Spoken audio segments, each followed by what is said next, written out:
Right, we are live. Hey guys, how's it going? Welcome back to the Kiwi Lads channel. We are back for another match of international rugby. This one's a hard one to pick. It's Australia versus Ireland. It's considered pretty much 50-50 in terms of the odds. Two exciting sides, both wanting to get their nation's championship off to a flying start. But the game is about 25 minutes away, set to kick off 10 past 10 New Zealand time, that is. But we've just finished watching New Zealand versus France. That game went down to the wire, an absolute thriller in the final moments. So hopefully this Australia-Ireland game will be the exact same. Looking through at the starting lineup, first of all for the Wallabies, it is Angus Bell, Josh Nassar and Alan Alatoa who make up the front row. Jeremy Williams alongside Josh Canham in the locking jaw. I think one of the biggest surprises about Joe Schmidt's team was the fact that there was no Lukan Salakaia-Lotto.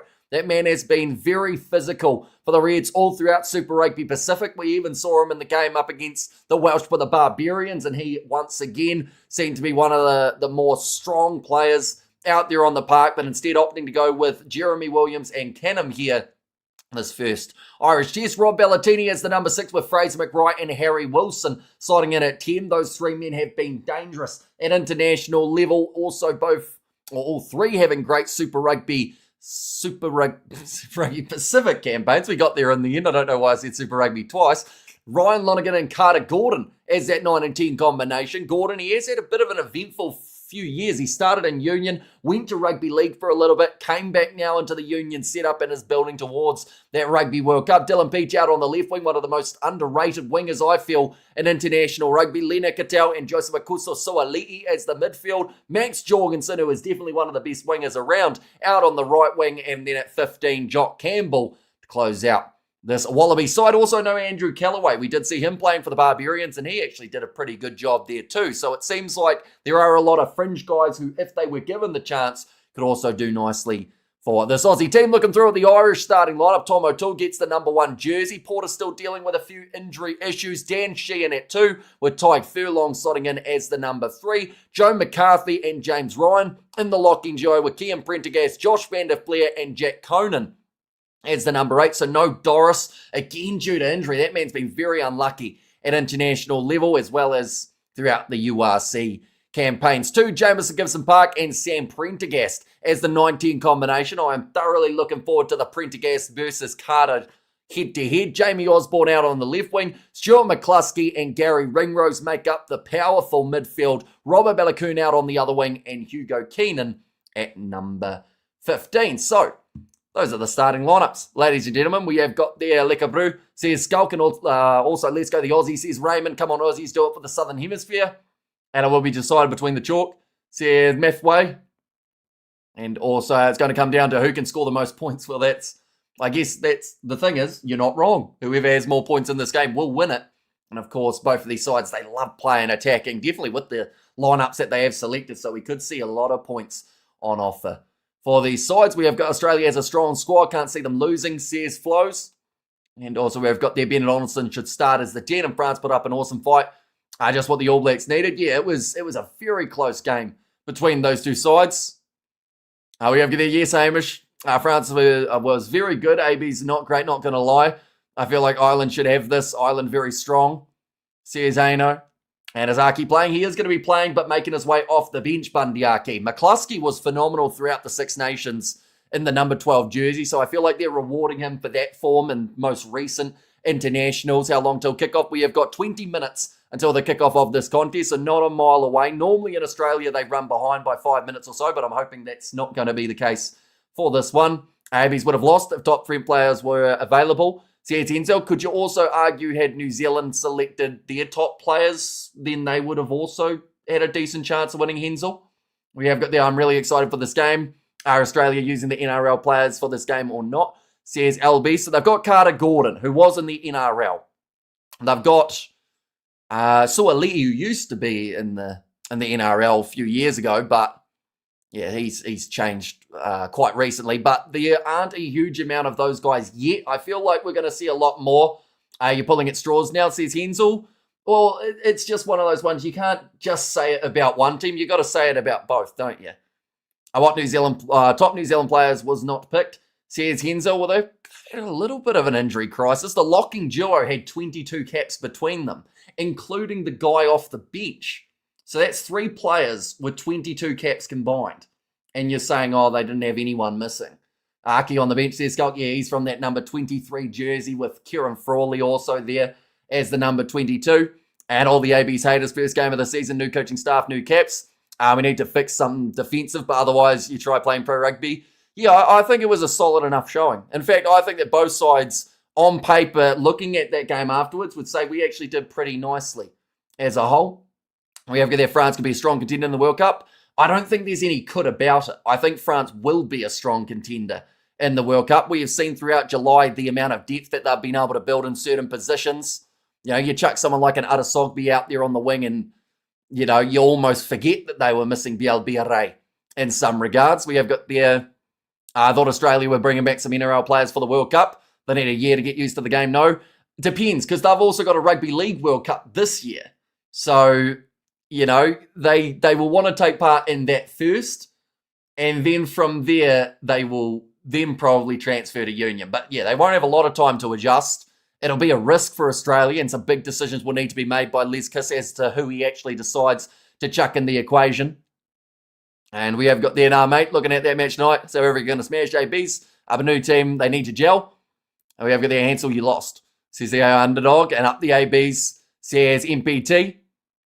And anyone watching Italy act a damn fool. Are they struggling? I know that they were down 14-7, I saw, but I haven't seen what the score has been recently. Next year's World Cup will be the best ever. It's wide open. Anyone can win it. Going to be epic, says Gilda. And ABs were missing the Hurricanes boys and the coach. Flares says Flozes. Well, other than Morby, who else were they missing from the Canes? I know they were, of course, missing the coach, but yeah, who were they missing from other than Morby? I think they selected all the Canes, right, in the whole squad. Other than Tossie. Tossie was the other guy missing. 24-10, 50 minutes gone. Says Hensel. Well, sorry, says Haino, both starting with H. And also, wherever there go, the Wallabies, says Scheme. And France might be the favourites in the World Cup, and I'm South African, says LB. I think South Africa would prefer that, though, wouldn't they? They quite enjoy that underdog term. Warner Dern's got to try that. Doesn't surprise me one bit. That man, he is a phenomenal talent, a phenomenal captain, too. I'm looking forward to seeing when he decides to go into... Well, that's the thing. There were talks of whether he would transfer to New Zealand, but he's not giving up that next World Cup. I feel like that would definitely be a 2031 type of thing if he did, because having 3 years stand down is pretty brutal. But if he gets a big money deal somewhere, I'm sure it will fly by. Karefi should have been selected in the All Blacks. CSK Slade. And also boxed by 15 plus today, and Italy really are disappointing. They used to be so good. What happened to them? I think they just go through leaps and bounds. They have some time where they're really strong and other times where they don't show up. It seems like their game up against Japan is one that they haven't really shown up for, but that doesn't mean that it won't change. You know, maybe we see them up against New Zealand next week, play their best rugby. We have there goes Southern Hemisphere Rugby, says Scheme there.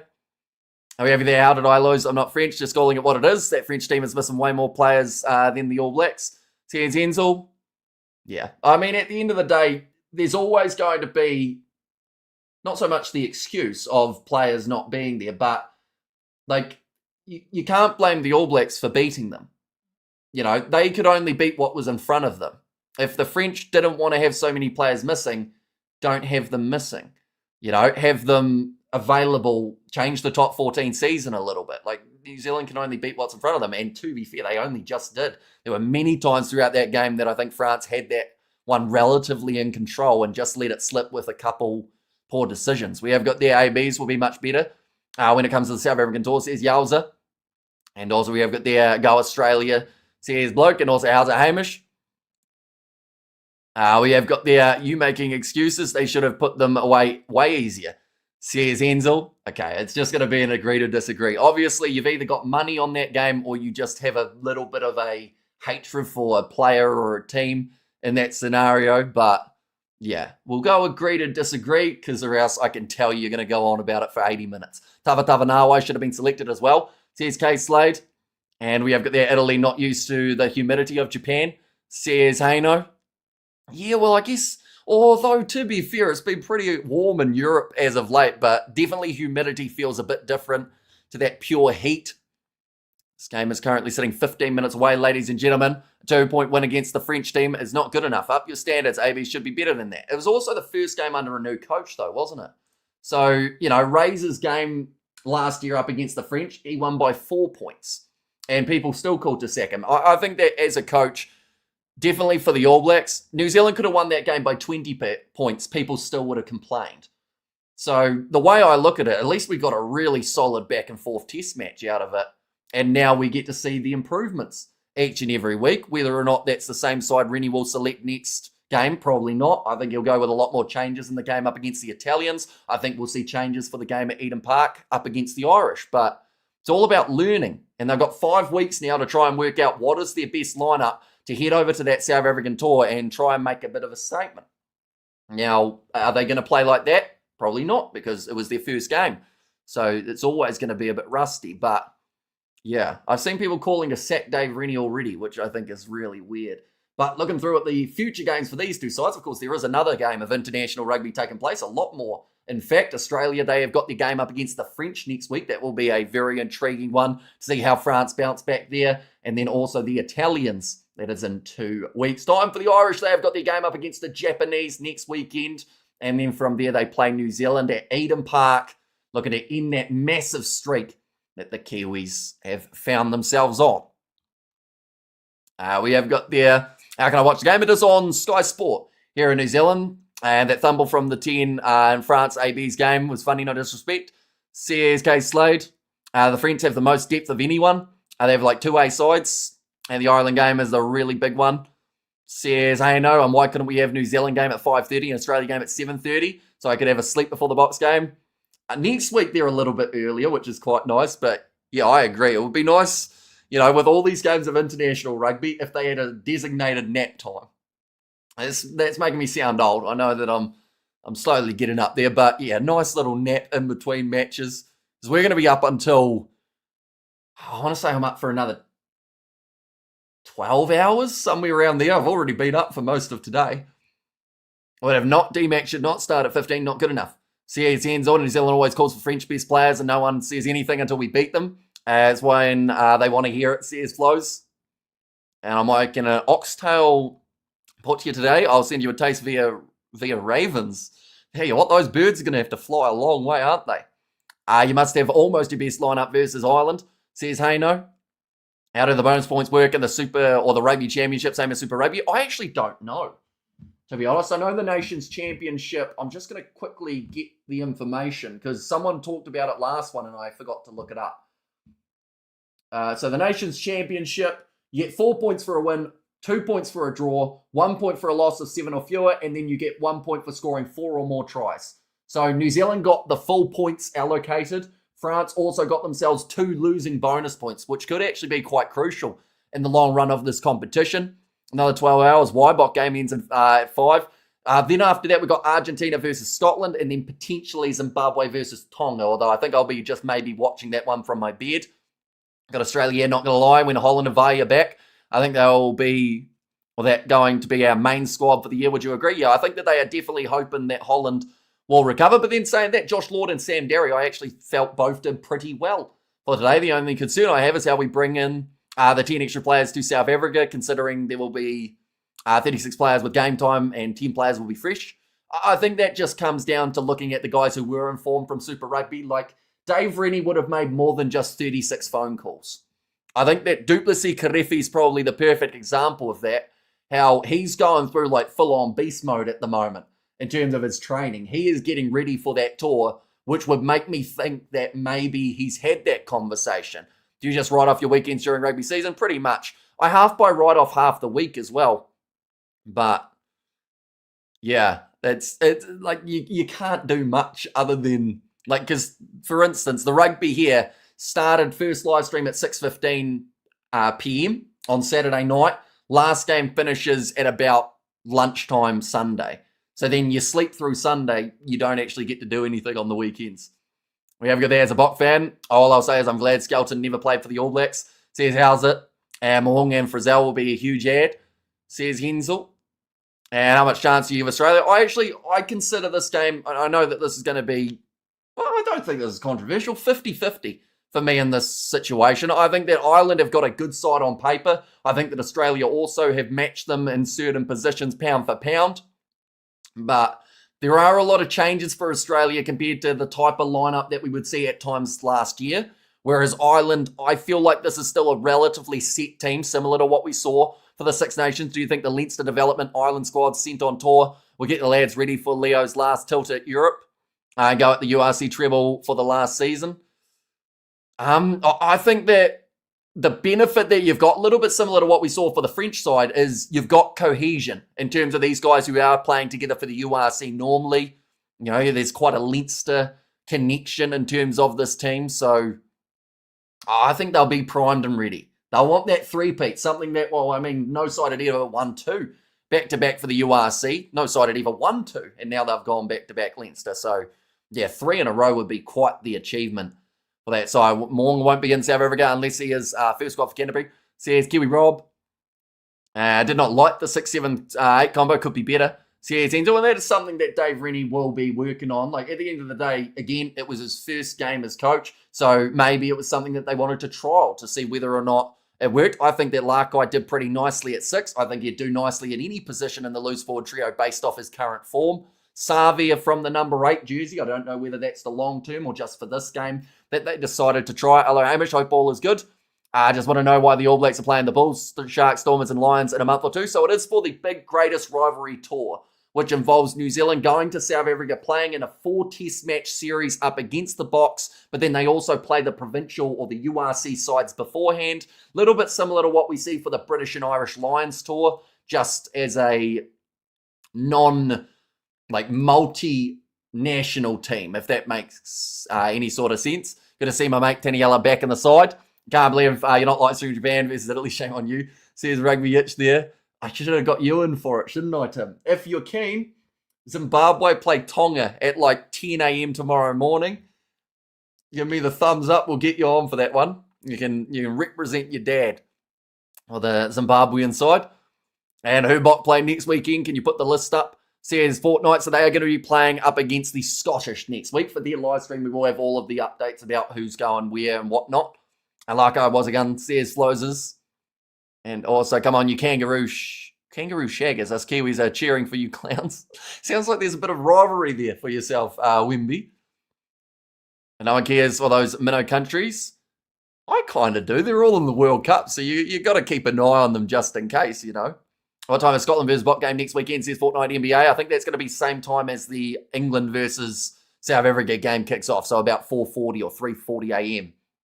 This one, I should say, is very close to starting up. I think we're about 7 minutes away. We've just got the national anthems, and then we will be ready to go. Jalabert scored love, man of the match for me. I thought Jalabert was phenomenal, and I'm very happy about it because he was a guy that I kept on praising throughout the Six Nations. People got sick of hearing me say how good he was, and they thought I was exaggerating, but I think he's proven it time and time again just how strong he can be. Definitely with like the combination of Maxime Luku. You don't even have a Super Rugby team, Hamish. Says just better than you. And we have to get off to China for a day tomorrow. Okay, fair enough. H covers 7. He cares, says the underdog. And love was not bad for first start. Am I still welcome? You certainly are still welcome, Mohadeen. Don't worry about what Jason was saying to you. But yeah, it probably would be best for you to block him because or else he will keep on ripping into you, unfortunately. We have got there, bloody hell, these games keep coming, says Flesh. And yeah, we got plenty more. We got Wales versus Fiji as the next contest that has taken place. Luckily, between those two games, there's like a 40-minute break, so I'll be able to get like a snack. But yeah, then from there, it's South Africa versus England. There's also Scotland versus Argentina. Then there's a few of the games of the Nations Cup rather than the Nations Championship. A pundit suicide about that New Zealand performance? I don't think so. I think they've wanted something to be happy about. I assume you're talking about like the Sky Sport ones, how they were all very happy after the game, but like they just needed something to be able to cheer about. And like when you look at it from an outside perspective, it was a bloody good test match. You know, the back and forth, the lead changes, the speed that the game was being played at. Everyone seemed like they wanted to just win, which is good. You know, it's the type of thing that you want. in terms of a first match. We have got their roll on Independence Day. Oui, says Gus. And Schillerberg guy was an absolute gun, big future ahead, says Highlanders fan. Yeah, see, I think that France are going to keep him in the running big time because he's not as young as some think. He's 27, but I think he can still make it to the 2031 World Cup potentially. And that's the exciting part. But these two sides now making their way out of the tunnel. The Wallabies wearing that classic green and gold. The Irish wearing the green. Yeah, Mish, okay, I'll cheer up also. Says Cool Story. Yeah, tensions get quite high during the international window, I've noticed. Much Jatherberg is 27, so not kid anymore. But he should be the top 10 from them. Says Hensel. Well, 27's still kind of young in the world of rugby. You know, you see guys like, I mean, you look at Bowden Barrett, he's what, 30, 33, 35, 36, somewhere around there. And up the Wallabies from a Kiwi, says Yowza. Love wasn't bad, but wasn't good either, still early days. What was your rating out of 10 for the New Zealand performance? I'd say I'd give them a solid 6. I feel like there were certainly parts of the game that needed improved upon. I think I'd also give France a 6. That game was one that could have easily gone to either side. Maybe it's a bit harsh. Maybe you go a 7 instead. There were still a lot of things that both sides did right. The Wales game is the one I can't watch. My wife has decided to have a go. Meet her mate and husband. Or decided we have to go. Oh, that's a bit brutal during the rugby time. Barrow should not be starting any game for the All Black squad player. Greetings from Irania Hamish says, Gerald, welcome in. The national anthem's about to be sung. And also the Irish rugby anthem will be sung as well. Props have a longer shelf life. Numi has heaps of left in them. Says Alario Lumi, and solid 6 is better than a flat 6 at least.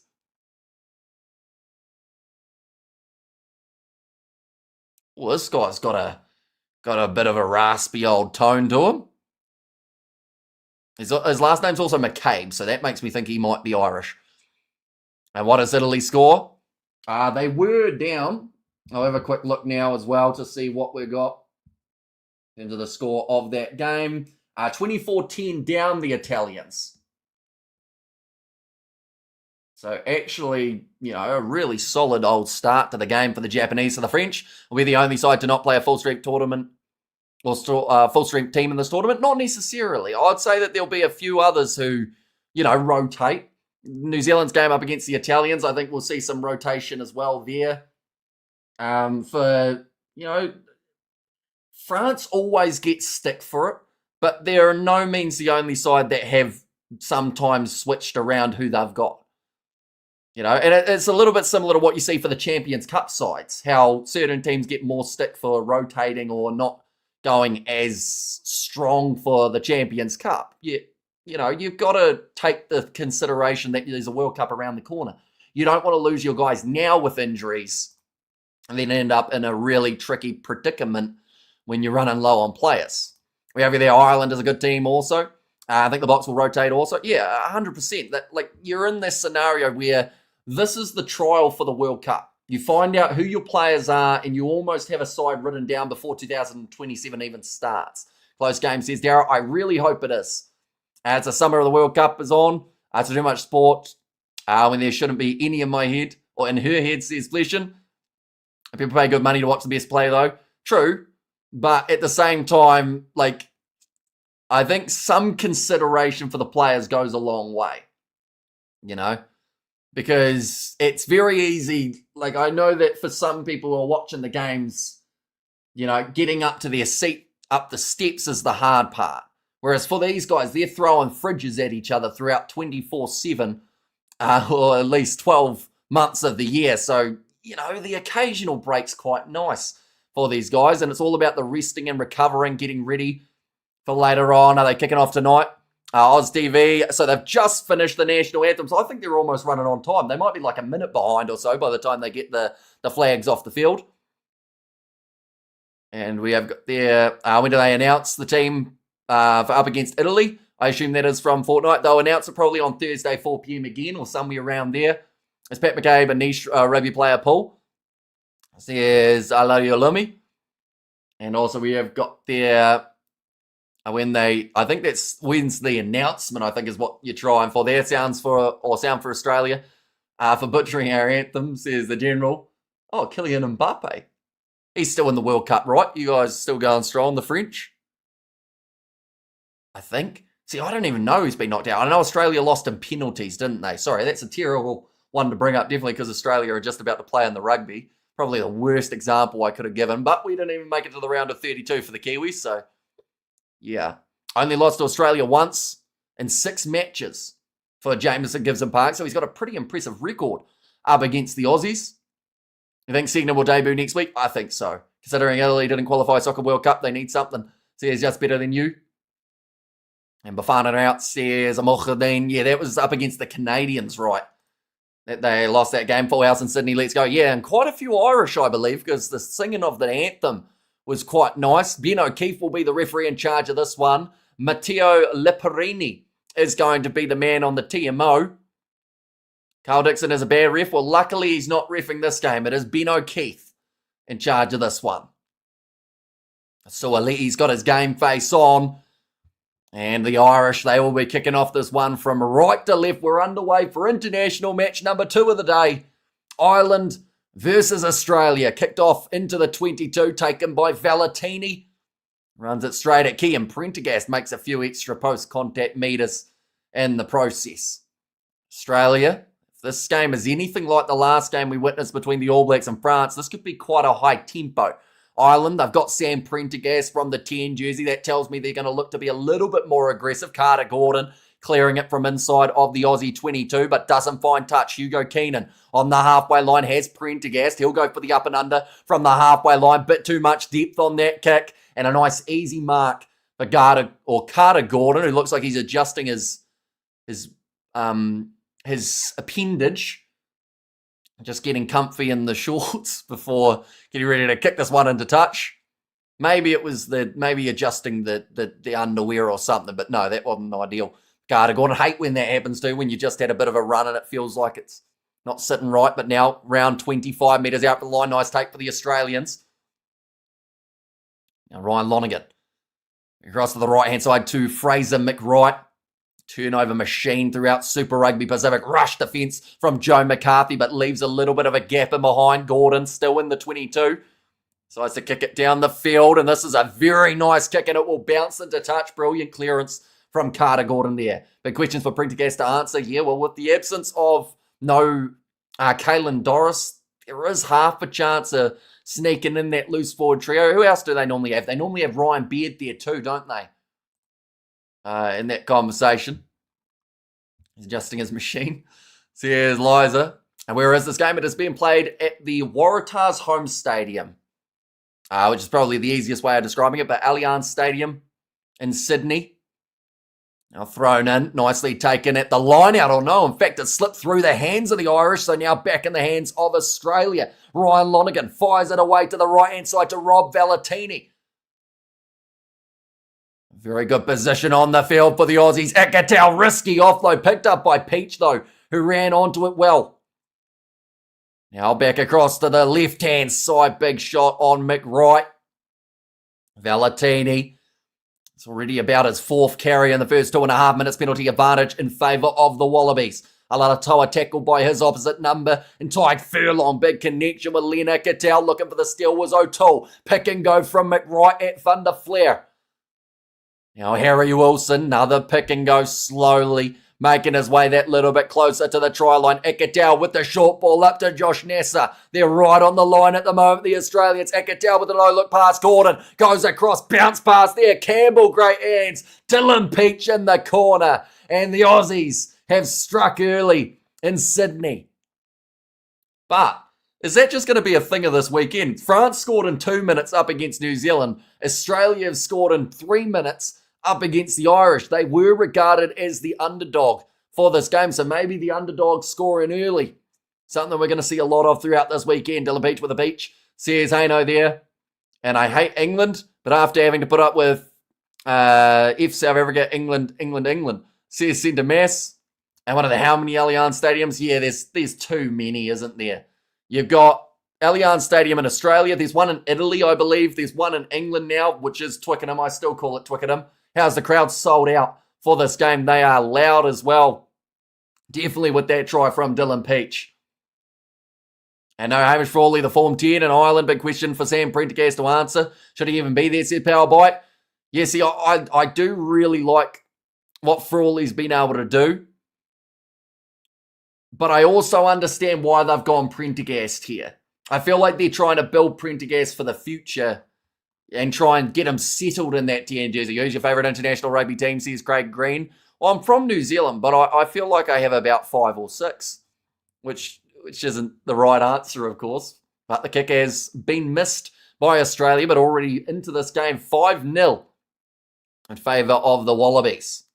Dream start in front of the home crowd, but they need to keep consistent with it. Ryan Lonergan across to Gordon. Now Wilson pops the ball in behind. It's loose. Gibson Park crubbers it forward. Cleaned up by Gordon. Collision there between Suoliti. No, it was Ikitau and Gordon. This will be a 5-metre scrum for the Irish.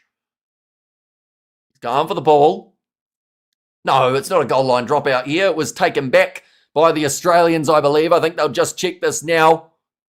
Or was it? Yeah, that looked close to being taken back by Carter Gordon, if I'm being honest.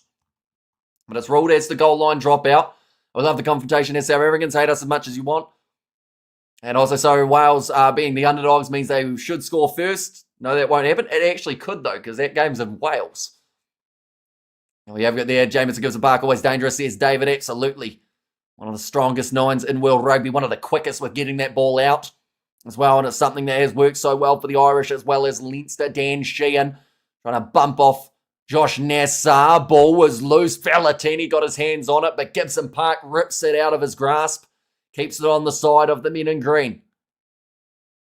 Apparently, seems a bit early, but they have got the bonus point for Ireland on the scoreboard at this point in time. You get a bonus point for being within 7 of your opposition. If you do lose, you also get the bonus for 4 or more tries. Both New Zealand and France received that for their game that recently took place.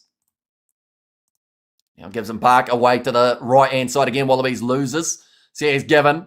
I've had some micheladas with tequila to keep you going for 10 hours. So far I had toast, which probably won't be enough, but we'll see how we get on. Big driving tackle there on Jamie Osborne. 2 men for Australia in the breakdown. It's Angus Bell and it's Valentini. I think Valentini might have been the man who got the hands on it in the end, though they're giving Bell credit too. Carter Gordon just told not to take it in front of the mark. A big turnover in the breakdown for Australia. Let's go Aussie. Good to see the Aussies going for the traditional loose forward trio. So it's Gus Town. And yeah, it's certainly an effective one. I think that unless something drastic changes, that's going to be their trio for the World Cup, right? You got Kian Prendergast's first name wrong. Where is it? Oh, it's Kane. I should have proofread that better. I could say that it wasn't me who wrote out that lineup, which would be a good excuse. But yeah, I should have proofread it a little bit better. My apologies. Oh, Kane Prendergast. That's a cool name too, though, to be fair. Harry Wilson, now sitting about 47 metres out from the line here for the Australians. Lonergan on back across to the right. Now, around the halfway line, Jorgensen with a skip pass out wide. Had some interesting haircuts, Jorgensen. It looks like he's going for more the classic mullet now rather than the buzz cut. Bit of a counter ruck from McCluskey. Now, it looks like the counter's going to be fine. It is. I was going to call him Kane Prendergast just to do it, but no, Kian Prendergast managing to get that turnover and the breakdown on Ireland with a bit of space to be able to move this one away to the left-hand side. O'Brien. Nowhere to be seen in this contest for Tommy or Jimmy. In fact, did they make the squad? Did both the O'Briens or just one of the O'Briens make the team, ladies and gents? Do let me know. For Joe Schmidt's squad. Yeah, Tommy O'Brien. I've gotten that used to watching him just score tries out on the wing for Leinster. A very good strike. Great people underestimating the Wallaby side. He's the American Psycho. I always say, why no Lotto? But we'll see what happens. Yeah, Lukan Salakai Lotto, I can't believe he wasn't in the Wallaby squad, to be honest. And Japan are currently leading 27-10 with 10 minutes to go in the game. And when does South Africa and England play? Did they play already? They haven't played yet. They will be kicking off in around 5 hours' time. O'Brien's injured. Was that in the final or the semi-final he got injured? Now, another penalty going the way of the Irish. James Gibson Park running to the mark. It seems like he wants to go quickly. Pick him whammo, says Matt. And they haven't won a Bledisloe in decades, underestimate. And Aussie commentators talking up the Wallabies way too early as usual, says Derek. I much prefer Abel Prendergast, to be honest. And apologies, Lisa, not spelt Kane, says, hey, no, you're all good.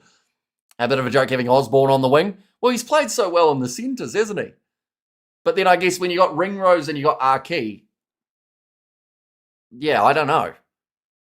It's an interesting choice. But then, like, because there's no James Lowe now, right? So that's probably like they're trying to find who's that next left winger.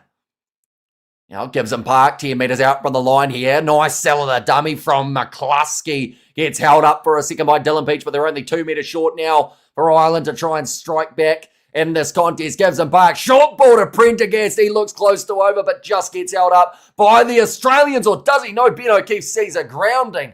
And Ireland get themselves one back with Kian Prendergast.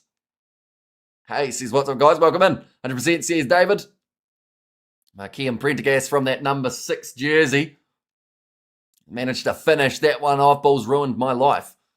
Yep, Chicago Bulls do stink, says just better. And Kane scores, says hey no. It looked initially like he didn't get it down. Best Prendergast on the field. That's the thing. Prendergast's been solid for a long time, that being Kian. Sam can have his moments though. And he's got that kick over, so that'll make the score now 7 points to 5. The Irish now leading in this contest. What a finish for New Zealand, says what's up guys there too. Yeah, I hope that this game's just as close as that one.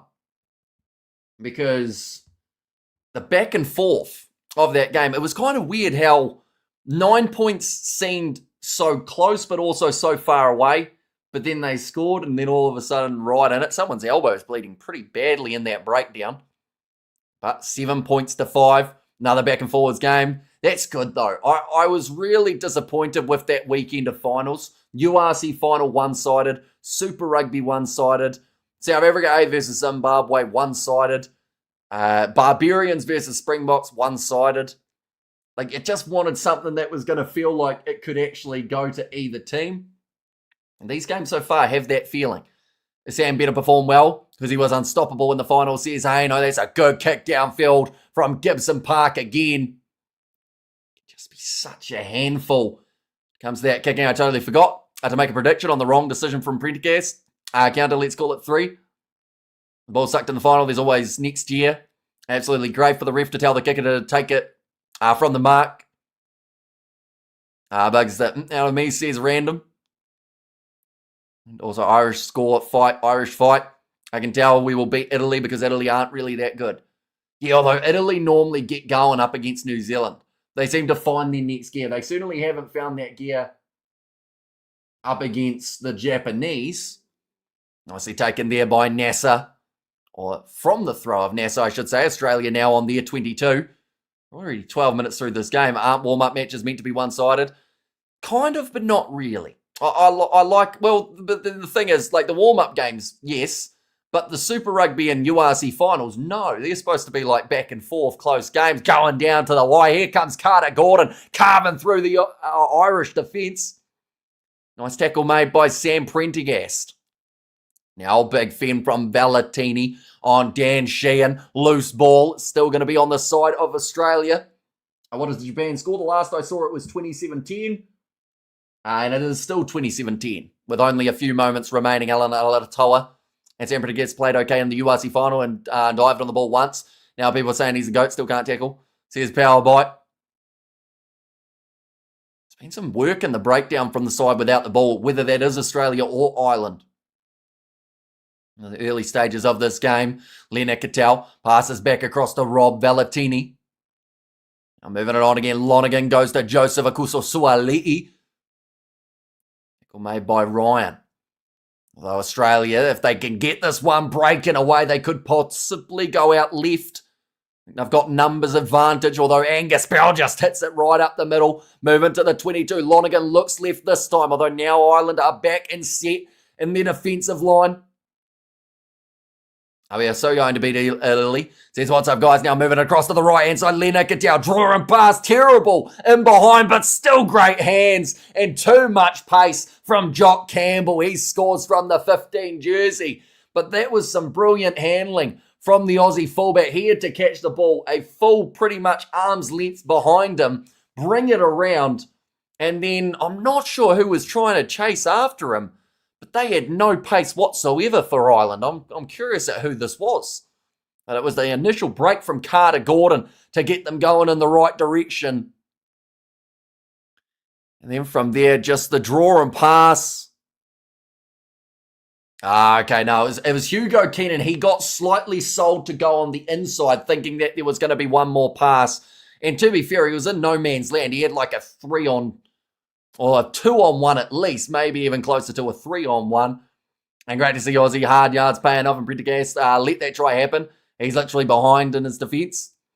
And we have got there, that's like saying Japan has great UFC fighters. They won a single championship, Big L.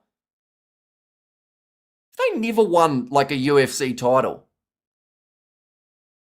They've had a lot of guys, they won a couple Pride ones, didn't they, back in the day? And who was the fella who he was close with Josh Van for a bit, wasn't he? Was it Ascara? Was that his name? Kai Ascara or something like that? And Prendergast will be exposed in the series, says Derek and Joe Schmidt, best catching passing coach there is. Now Australia, they have missed another conversion, so it is sitting 10-7. Kicked off long by Ireland, cleared into touch by the Australians. What time are my team playing? They are playing at 3:40 a.m. New Zealand time, which is 5:40 p.m. for you, Mohadin. And Joe Schmidt is leaving too. Shake my head so sad. Says LB.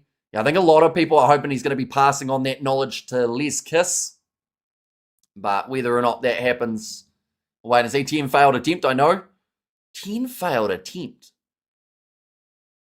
Who was the most recent before Ascara? Would have been kind of recently, right? Now going away to the left-hand side.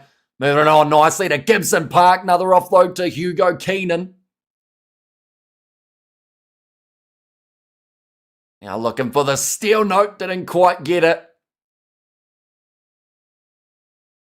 And slow release. Just getting confirmation there, Fraser McWright, as to what he did.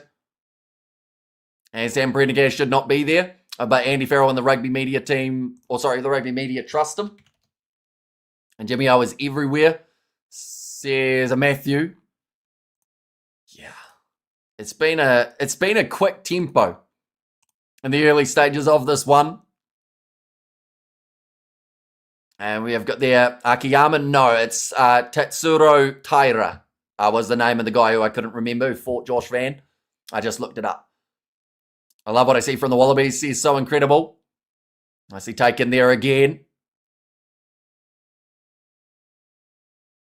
Rolling maul. Seems like it's shaping up nicely for Josh Van der Flair. Back across again to Tyg Furlong. Another advantage and favour for Ireland. They are right on the Aussie goal line.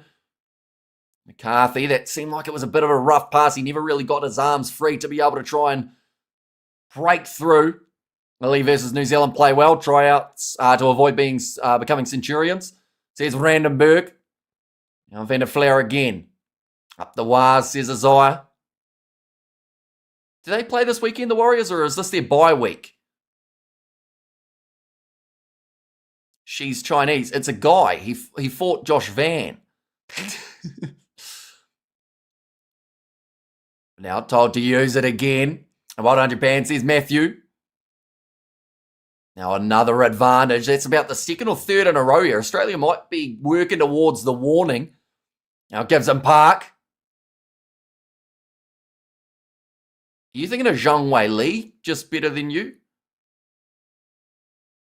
Now we have got there, also they treat Henry Pollock like royalty in England. Let's see later if he can live up to that hype. Says Derek, well sadly we're going to have to wait about probably 55, 60 minutes before we get to see him. Ireland will win this, says Real Ando. Okay, tap and go seems to be the way that Ireland want to play this one. Sheehan, beautiful pass up to Josh van der Flair, and they'll go in for the try. This is going to be literally the same as what we saw between New Zealand and France. Back and forth all over the place. Over there, Ireland are clinical, says David. And that was a very nice set piece. Just a quick tap taken by Sheehan. Pops it up to van der Flair, and he just goes straight over the top of Jeremy Williams to be able to finish that one off. Van der Flair, he just waited long enough to let that ball touch the turf. There was no panic there, which was quite impressive, because normally when you see a guy, as soon as they go over a try line, they start trying to free up their hands, but that could have dislodged the ball instead. Van der Flair just knowing that he's going to fall over. And Brendergast is rattled. Says LB, and let's go the Irish. He's just better than you, and close game on today, says Dara. And Brendergast, that one's missed away to the left-hand side, although he has still got 1 out of 2 rather than the 0 out of 2 for the Australians. I was worried about the ABs this morning, says Derek. Yeah, that game could have easily gone either way. And it almost did, to be fair. I think it was pretty good in terms of entertainment value. This game's shaping up to be exactly the same. I'd love a full day of just back and forth contests all the way through.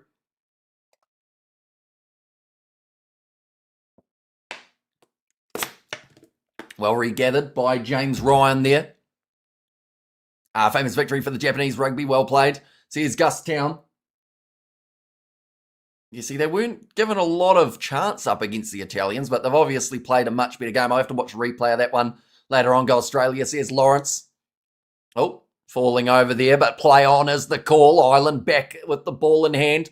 43 out from Aussie's line. Short side for Gibson Park. He's having to dodge James Ryan. Opposition 22 entries, 4 for the Irish throughout the first 20 minutes of this game, 2 for the Australians. Australia number 12 is Suburban Defence. Yeah, that is Lena Cattell. He is a very solid player. He did actually at one stage play for the Exeter Chiefs in the Premiership, I believe. I know Australia will still win. Just a feeling from New Zealand, says Shane. Being told to use it again now. Some Park goes high. Waiting for this one to come down, slapped back by the Irish, James Ryan. Off the feet there from McWright, so told to leave it alone. Now up to McCarthy. Into Alatoa, possession last 10 minutes is 57% for the Irish, but straight in the breakdown. That'll be very close. In fact, that is brilliantly done by Josh Canham. No, it's Jeremy Williams, in fact, who pops up and gets the turnover for his side. What happened in the Japan game? Japan won 27-10, I saw, was the last score. Are you going to support the Kiwi lad, says Lawrence. I just hope it's good and close between these two sides. I think Ikatel played for the Chiefs in Prem Rugby a few weeks ago. CA studs raise. Yeah, I just remember him in a Chiefs kit. Not the Waikato Chiefs either. Long night ahead, rugby, says Gus Town. Yeah, we're going to be up for another... It's actually not fun to do the maths, but it's probably another 14 hours, somewhere around there. Now, Fraser McWright up to Dylan Peach. Lonergan. Taya Wilson. There's a bit of space now. Again, Garter Gordon. Wasn't a few troubles in terms of that attacking style. Lonergan.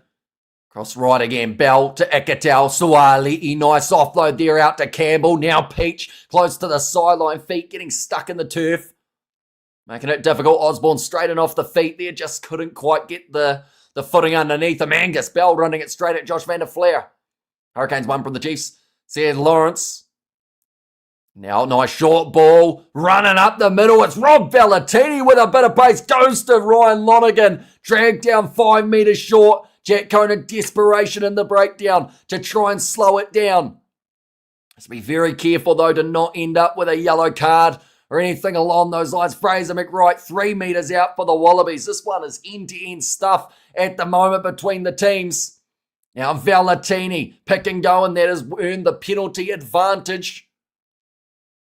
Now popped up again from Canham, linking up with his locking teammate. Now McWright, he's close to the line, about half a metre short, if not less, Now pick and go from Canham, who flattens over the line. And Australia score again in the seesaw of a contest. We have got there, I'll give your wife some action, mate. Some purebred Kiwi strokes. Whose wife are we talking? Because I'm about as single as they come. So it's obviously not my wife. Whose wife are you trying to make a move on, Mr. Yimby? We have got there so far impressed with Australia. My Knights play Finns tomorrow. I'll show them how I'll beat the Finns and the Canes win. Says Gus. Do you go for Australia or Ireland? I like both of these international sides. It would be good to see Australia do nicely here, but at the same time, I think that Ireland, to build towards their game at Eden Park, 2 wins from 2 would be a pretty nice way for it to sit. Carter Gordon, he's sitting 0 from 2.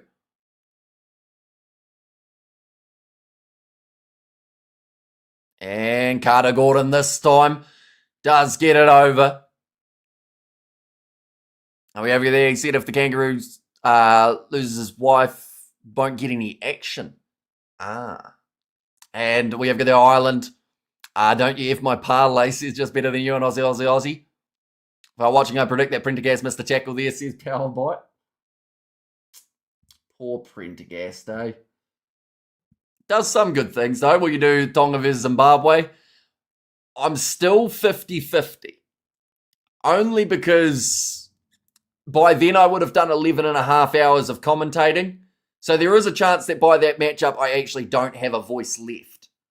But I've got a thumbnail made. I've done all the preparation for that live stream. It's just whether or not I end up doing it. But I think it is available on Rugby Pass TV, which is quite good news, which means that it is free to air for a lot of locations around the world. Do you see the Japanese one up against the Italians? Yeah, managing to get a big victory in that matchup. Hamish, you're Westy too. What does that mean? West, like as in Western Australia? Japan has beaten the Italy, says Big Rig. Have you considered learning sign language for those later streams, says Yanko? It'd be good on the voice, wouldn't it? If it. I've also thought about drawing diagrams, but it takes a lot of effort. And I can't draw very well. Currently Ireland with the ball in hand, though, 26 minutes through this game, 17 points to 12. West Auckland? No, I'm from the South Island. I've been to Auckland, but a long time ago. Oh, that's a steal there, Prendergast, messing it up, giving it straight to Max Jorgensen, who has McCluskey on his heels, passed on the inside. Ryan Lonergan scores 2 in a row for the Australians, and it came from the backline mistake of a certain Irish 10 who we're not going to name because someone was being mean to him before. The boys are doing bad against Australia. What a try, says MK. But yeah, Jorgensen just rushed up into that position, and Ryan Lonergan scores his his first try in his Aussie career. We see it there, Jorgensen just bumping through. And now it makes sense, says just better than you. You didn't say the magic word. It still sounds like wrong decision from Prendergast. And come on, the Kangaroos, get this dub. Yeah, Hugo Keenan just didn't quite claim that ball, and Jorgensen seems like it's a pretty tough turf to run on. We're not seeing a huge amount of speed. Are you living in Christchurch, Hamish? No, normally further south. About halfway between Christchurch and Dunedin, although at the moment I'm somewhere else. So yeah, but still in the South Island proximity. The Irish are awful, says Haino. Who's winning this, says Emma. Emmanuel, I should say. Well, Australia have had some pretty good momentum in the last little while, so they've got the bonus point as well, I should mention, for the Nations Championship comp. The Irish are awful, says Haino. And Icebro says targeted individual. And well, Wallabies are looking lively today. What I will say, though, is at the moment, compared to where I normally live, here has Uber Eats. And that's dangerous, because I have impulse of like just buying random stuff at random hours of the night. So like, don't put it past me to order a pizza at like 6 a.m. Japan beating Italy before GTA 6 is diabolical. And we have there, how's the number 2 team in the world doing? Who's actually ranked number 2 at the moment? I don't even know. Is it Ireland or is it New Zealand? Oh, England. No, England's way lower. Is Ireland number 2 or is New Zealand number 2 at the moment in the overall? We have there well in Japan, Southern Hemisphere 2, Northern Hemisphere 0. So yeah, the Massa. How's Kian Prendergast? Sitting there on the outside waiting for the pass, but instead Jack Conan goes forward. Now passes across to Sam Prendergast onto Dan Sheehan. Nice pass on the inside. Looking for the flick was... Who was that? Was that Jimmy O'Brien? It was, wasn't it?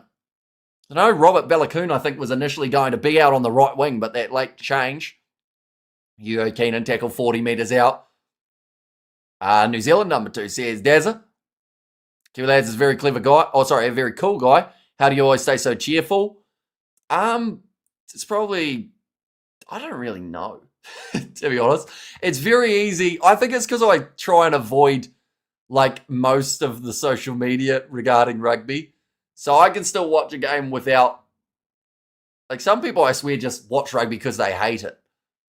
But, like, yeah, I don't know. Life's short. You got to enjoy what you're doing. I don't really know any other reason as in why I'm cheerful. I think it's just because, you know, there's too much going on that you can't sweat the small stuff. Which is why I might get a pizza at 6 a.m. That's a good bit of hands from Ryan Lonergan. 30 minutes into this game at the moment, and Josh van der Flair has dragged him down. I need Ireland to win, please, says Hey No. Wait a minute. I was saying all the right stuff about the Aussies. How can you wish the evil on my box, says Derek. And also, hey, Ali here from Kuala Lumpur in there as well. Welcome in. The pitch looks very sandy. I don't know how a 12 kept up with a 14, to be honest.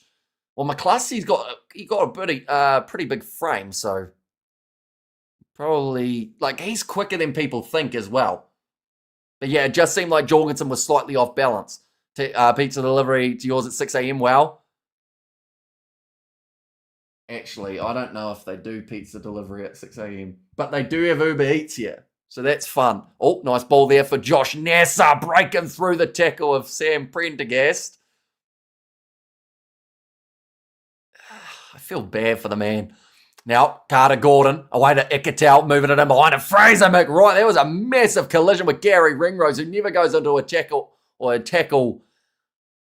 with half commitment. He's hurt his shoulder, though.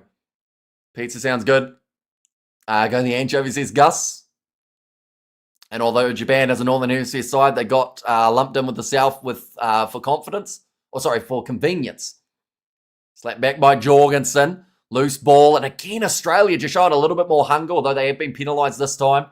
You won't get a pizza at 6 a.m. Macca's maybe, though, depending on if people are delivering. Yeah, I think they do all day and all night, McDonald's. There's about 3 other things that stay open all night too, I think. Offside against Fraser McWright. And Domino's Uber's shut at midnight. And serve them Wallaby stew with a hot chili peppers, mate. Go the Wallabies. Are you not an Otago? No, not currently. And Ireland shouldn't be allowed in World Rugby. Boxer number 1. Shouldn't be allowed. So there's a lot to digest there, Dazza. So you're saying, for one, Springboks number 1. That's correct. But why shouldn't another international team be allowed to play international rugby because of another team being ranked number 1? Where's the correlation there? Like, because if every other side went, oh, we're not number 1, we're not going to play anymore. South Africa would stay number 1, but they'd never play anyone. Now, go on to the left-hand side. McCluskey gets the offload to Tyke Furlong. He's trying to get a step going, although Angus Bell got him round the boots. A short ball from McCarthy. And BP here, $12 for a 2-litre Coke. Now on the 22 again here, Ireland need to fire back. They have conceded the last 2 tries in this contest. Prendergast to Ryan. Ringrose moves it on now. Hugo Keane, a big shot in his ribs by Alatoa.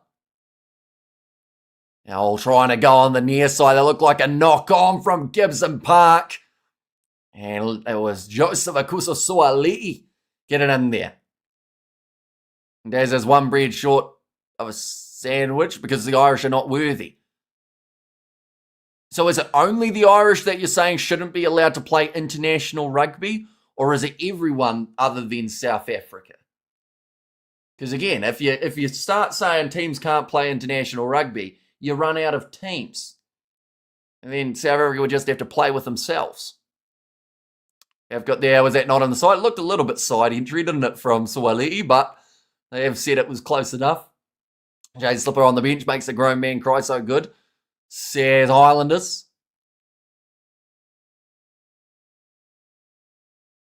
Okay, Ben O'Keefe's just said that he sees it differently to what Dan Sheehan was saying. Lonergan for the HIA. Tate McDermott has made his way onto the field. Looks like Lonergan has suffered a bit of a head knock. Did score himself the try earlier on. He doesn't look great here, Lonergan. It's quite interesting. He's keeping his head down. Okay, he looks a little bit wobbly.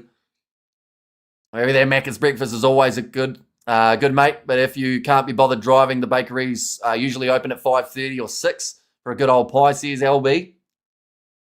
How about the score payback for last year, says G Unit? Well, they've started very well, Australia. They've taken their moments and they've made the most of it, but Ireland, I still don't think are out of this game yet. Still plenty more that they can offer here. Now scrum feed. Lad, just confess that you low-key prefer rugby league. I like both league and union, but I also think that you can like both an equal amount, and you can like more than one sport. You know, imagine if you were only allowed to watch your favourite sport. Imagine if someone said, right, you like cricket, you're only allowed to ever watch cricket. Anytime something else is on the TV, you either have to leave the room or turn it off.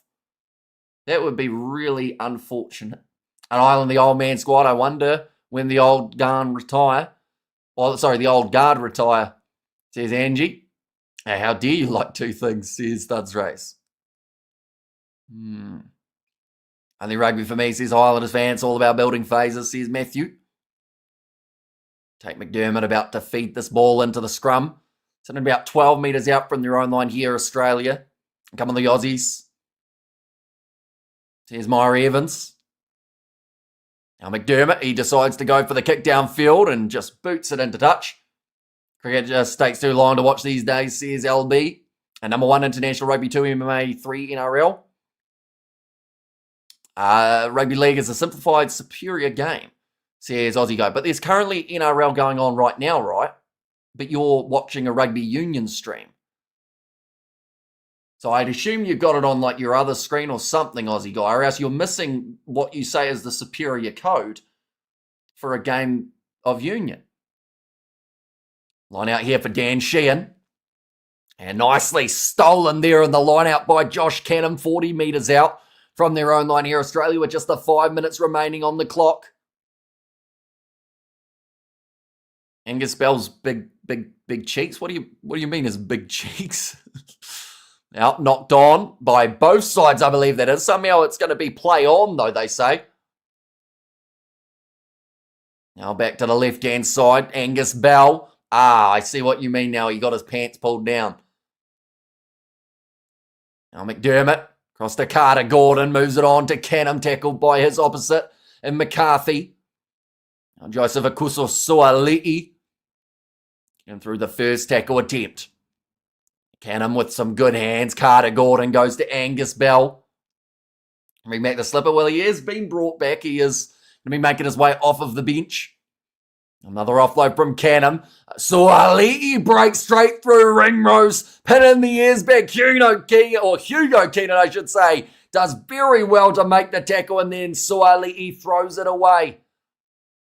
From South Africa, Borderfors rolls. Says Bruce, and can't believe I've lived long enough to like Australia, says Cool Story.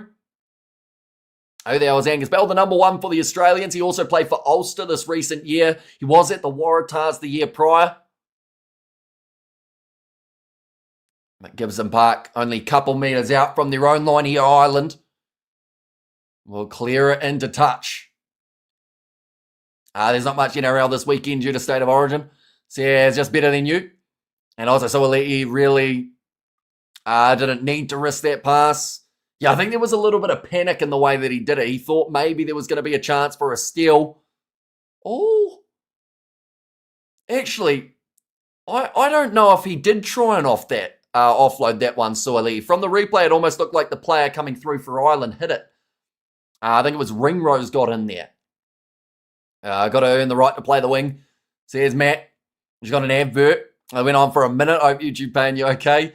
Says Studs Razor. We'll pay for our subscriptions throughout the July internationals and the streaming software and whatnot, hopefully. Now, take McDermott. Going back to the right-hand side for Fraser McWright. Oh, slammed down by Dan Sheehan. Now back across, Rob Valentini. Is it on to Josh Nasser?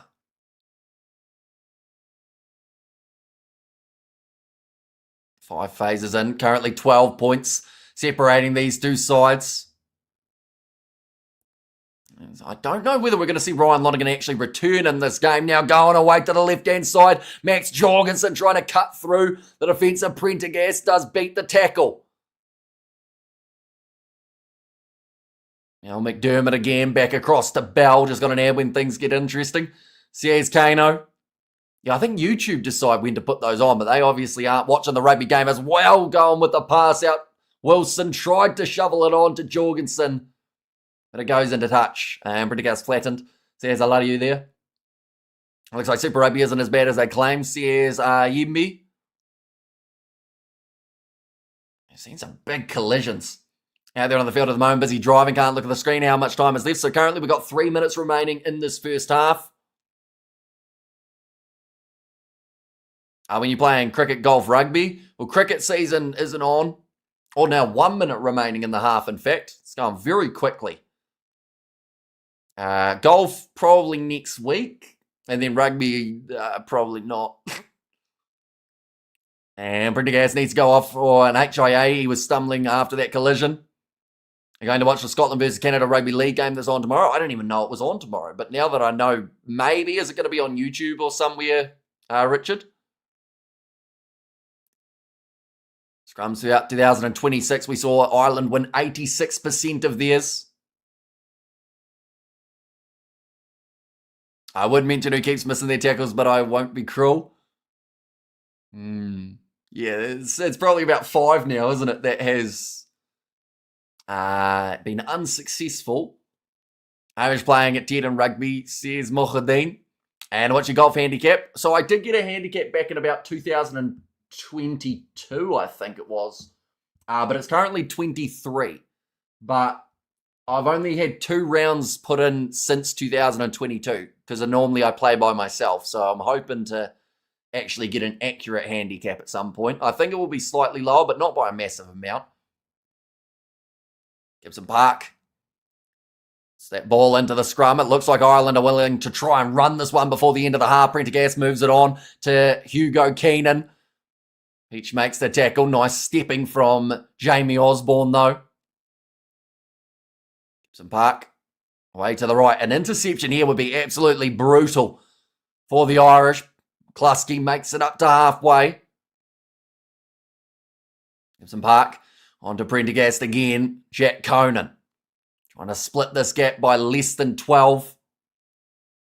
Getting into the second 40. Sam Prendergast away to Hugo Keenan. No, in fact, that time it was O'Brien out on the wing. Now across, James Ryan. Big shot on him by Wilson and Alalatoa.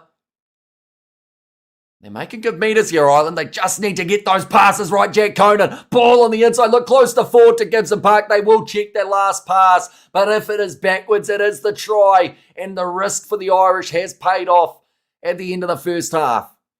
They just went end to end. Aussie switched off with the hooter. And also we have got there Scotland, Canada Rugby League. And Glee got game. Or we got game. Says the underdog.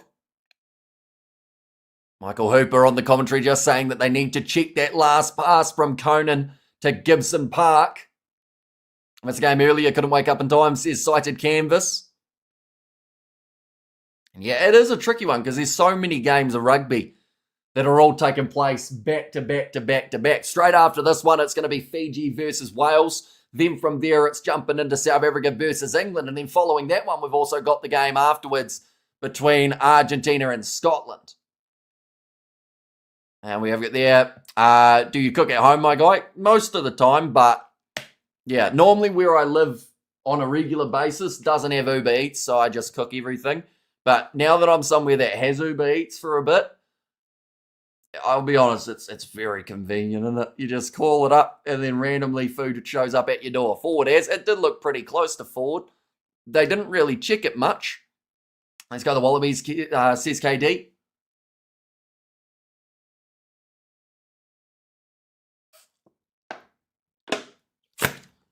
Is that Kiwi winger still playing for the Irish, mate? I forgot his name, but he's really good. I assume you're talking about Jamison Gibson Park, right?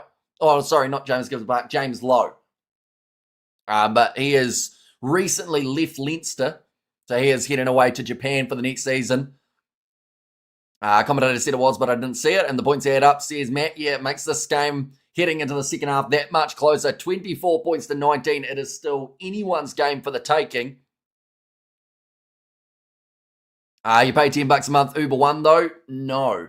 So what happened was I had an Uber One account for a couple months, and then I cancelled it. And then they were like, hey, you should come back. And then I can't remember what the deal was, but it was like about 80% off for the year, so I just did that. So it's already paid for itself by miles. Do you have the FIFA World Cup meal and Macca's in New Zealand? The collectible cup? We do, yeah. I think there's 6 cups or something like that. And we've been blessed. Really high quality rugby from both sides. Yeah, it's going to be a high scoring old matchup. And I will mention Ireland still need one more try, and then they'll get themselves the bonus point.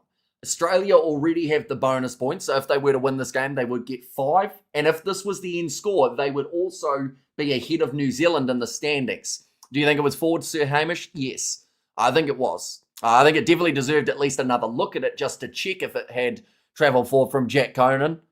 But yeah, forward or flat, it was one of the two. The Macca's Cups are random. See, as Aussie guy in South Africa have a league team. We lose to the likes of USA. That's a fully amateur side, though. Although they did almost qualify for the Rugby League World Cup, didn't they? They played their game up against the Cook Islands in the final qualifier, which they did end up losing. They are purely funded by themselves. They received no support from Rugby South Africa, which was a big shame. But, yeah, they've done very well for themselves with the fact that they don't get any sort of at all support from anything. The first 5 minutes of the second half is crucial for all the early. Yeah, see, it's going to be a big decision because they'll have to pick wisely when they use Frawley. But I do think sooner rather than later that try was allowed. Somehow it was. No, they wouldn't be in front of New Zealand, Hamish, says Kiwi Rob. Why wouldn't they, Kiwi Rob?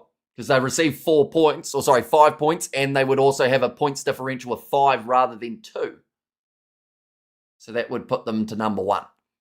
We have got there, is my one out of Super Rugby? Yes. I want to see South Africans in the NRL, says Bloke.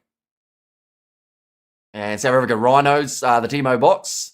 Well, if they actually received some funding and were allowed to play, without...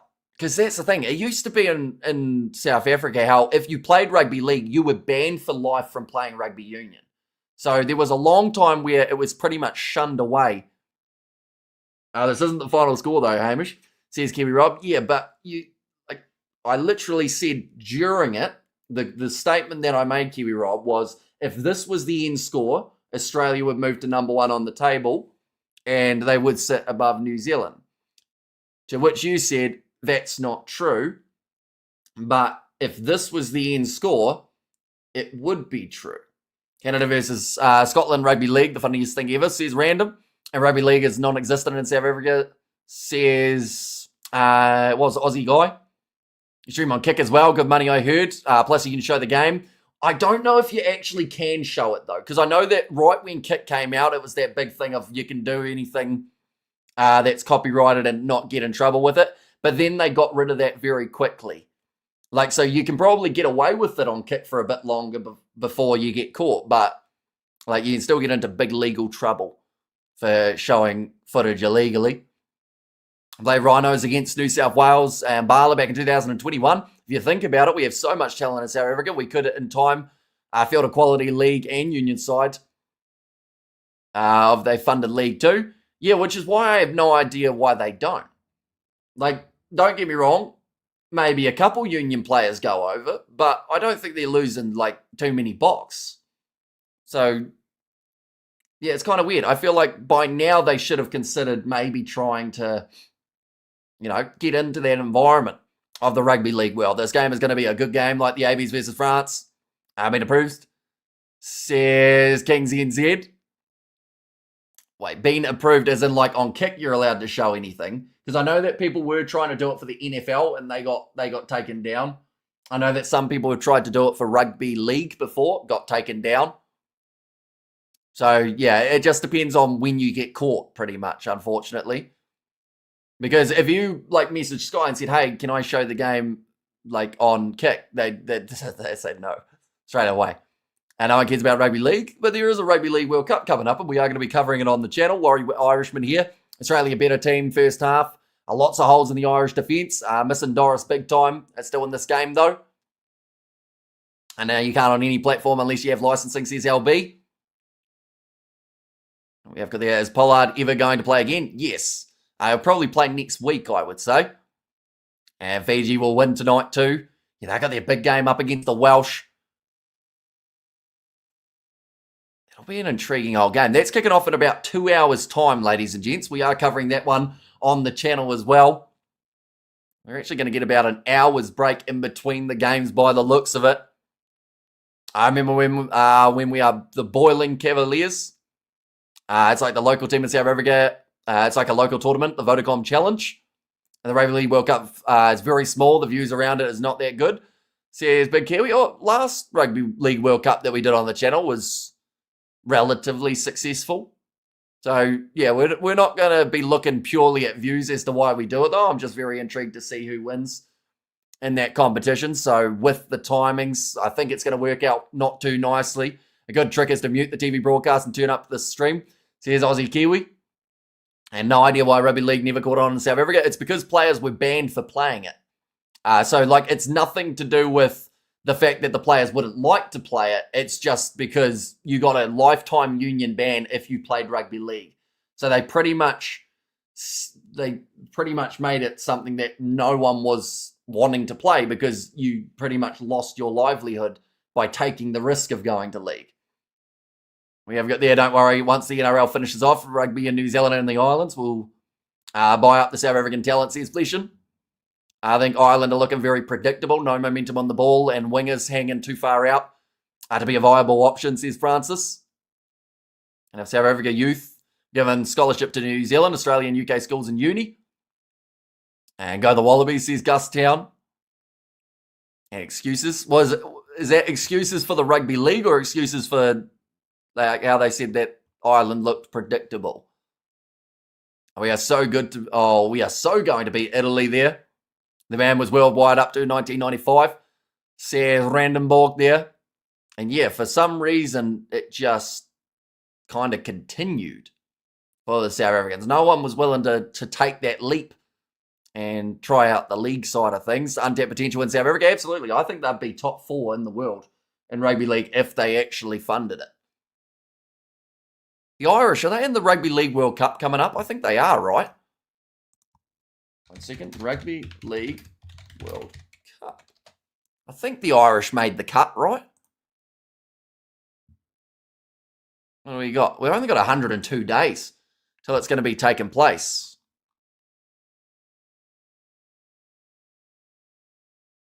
Okay,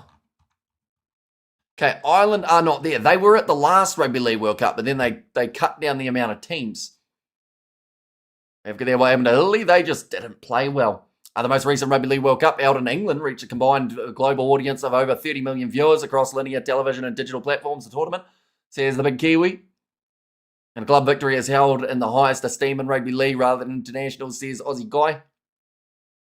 Looking at the benches for these two sides, Brandon Paenga-Mosa make his way off alongside the veteran James Slipper, Taniela Tupou, Tong and Thor still in the equation here. If he can avoid an injury for a full season, he would have been doing quite well. Old Taniela Tupou. Also Lachlan Shaw. They've got Tom Hooper, Tate McDermott, who did make his way onto the field for the slightly head injury assessment problem of Ryan Lonergan. And then Ben Donaldson and Tom Wright, the last two. And there as well. And we have got there's only 2 or 3 decent sides in the leagues. There's the other side of the fence. And we have got there, Faz won't be happy with that first half performance. He'll be ripping into his team right now. Hopefully they might do the trick. Scotland and Wales bothering to turn up at the League World Cup. No idea, to be honest. I'd assume that the players themselves would be keen for it, but yeah. It's going to be some one-sided games. Similar to what we saw in that last rugby Union World Cup, how, you're going to have those outliers. And where's James Lowe? He is heading to Japan in the very near future. He has finished his time at Leinster. He's also the highest try scorer for Leinster in history, which is phenomenal work from him. But yeah, I think that it'll be interesting to see where he goes from here in terms of how many seasons he's going to stay in Japan and whether or not he ever considers some sort of comeback. I don't think he will, though. I think he's at that age where he's pretty happy and content with what he's been able to do. And we have the Australia, Papua New Guinea, New Zealand, France, Samoa, Tonga, Fiji, Lebanon. And also we've got there about only a couple of decent sides in leagues, which I think is why the Rugby World Cup next year, a lot of people are excited for it. There's probably 5 or 6 sides at the moment who have a very good chance of winning it in Australia. We have got there, you need to calm down, son. Says Gus Town for the Rugby League side. But do let me know your end score predictions for this one, ladies and gentlemen. And can Australia make it 3-0 to the South? They'll have to be careful because this Ireland side is still more than capable of... Well, that's the thing. Quick-fire tries is something that Ireland did quite nicely in the Six Nations at times. I think the ban was more about professionalism. Union was strictly professional back in the day and League was professional. Says Wayne, Australia needs to win this one after the cricket and the football. They're slipping in sports in South Africa. I was just in the World Cup, bro.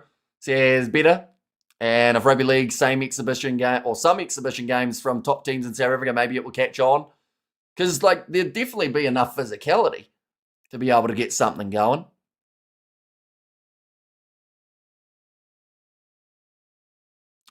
I'm going to make a bold prediction here, ladies and gentlemen. I'm going to say Ireland score within 5 minutes of the second half starting. I just feel like the momentum that they were starting to have near the end of that first half, we've got to remember, right at the whistle, they were able to score. So I just get that little bit of a feeling like we're going to see them come out quite aggressive. There was no livelihood in Union. That was the way. Says random. And also South African rugby players were allowed to go to rugby league in the 80s and then come back to the Union game. Says power bite. The Nations Championship has started with a couple close games so far. In fact, the most one-sided game. Do you know what I've just realised? And I know that this is going to change, of course. But currently, if...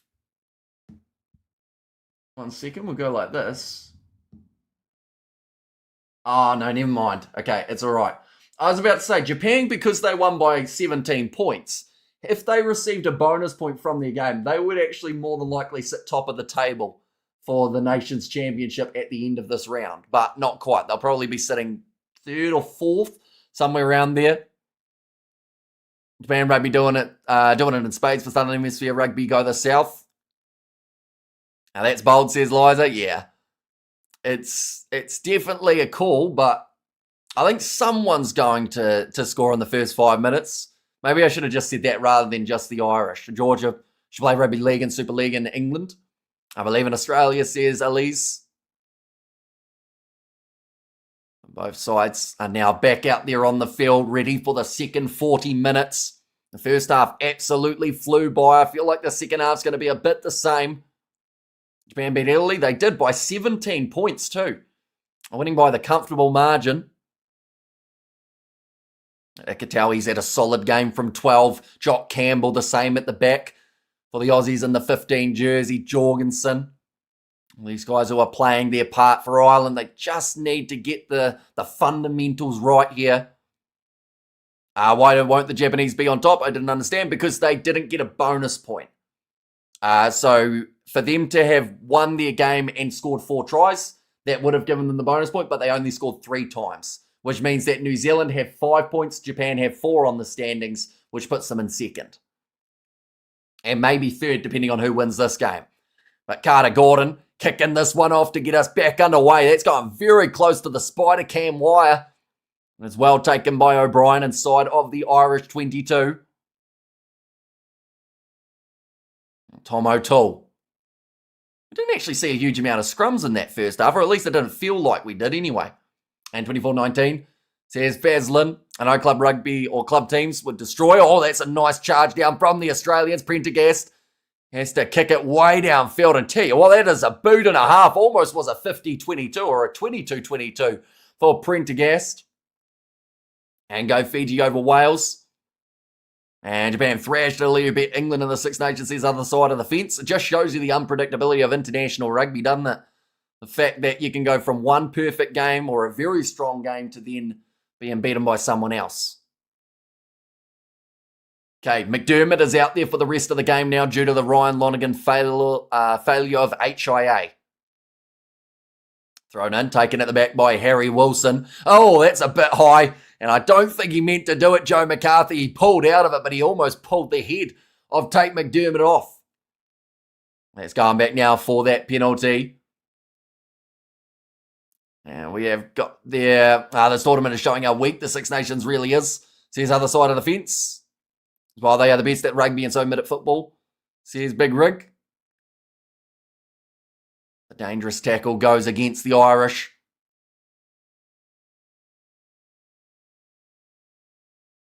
And Lonergan was playing well, accurate passes and fast ball.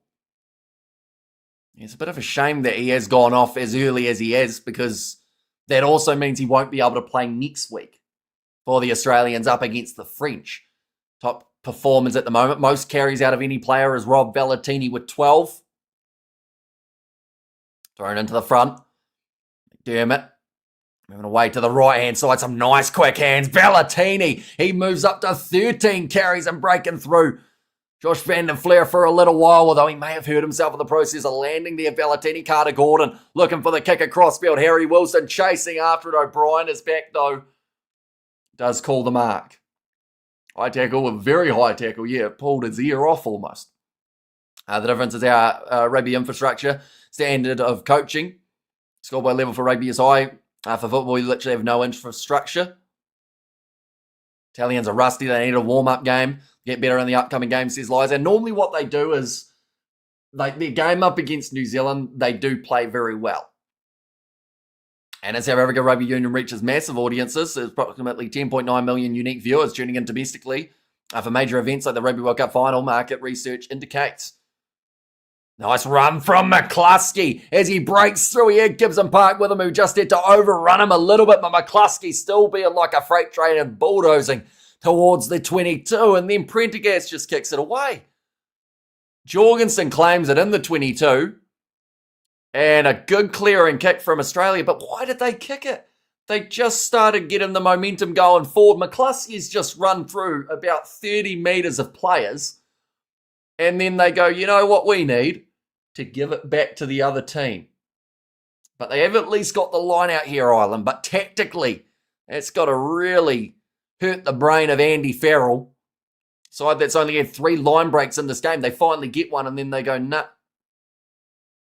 What do you make of that kick? It was a terrible one. An awful decision. The only benefit is they've got the ball now on a line out round the halfway line. Gibson Park goes away to the left-hand side. McCluskey now passes in behind a Sam Prendergast. Brilliant tackle by Iketal. Now Gibson Park going to go for the kick in behind. There's a bit more space to work with, but still not quite the way that they would have liked it, Ireland.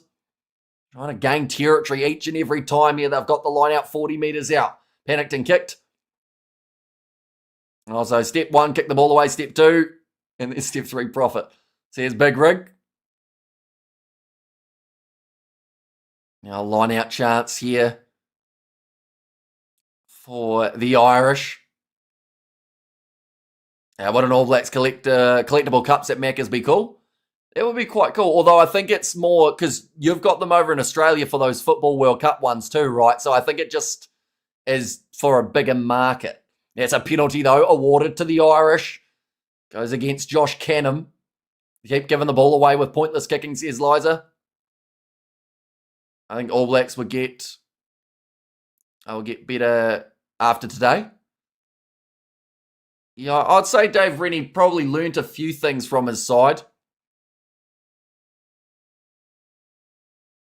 Now, kick into touch, Prendergast. I said Ireland would score. That was my bold take within 5 minutes.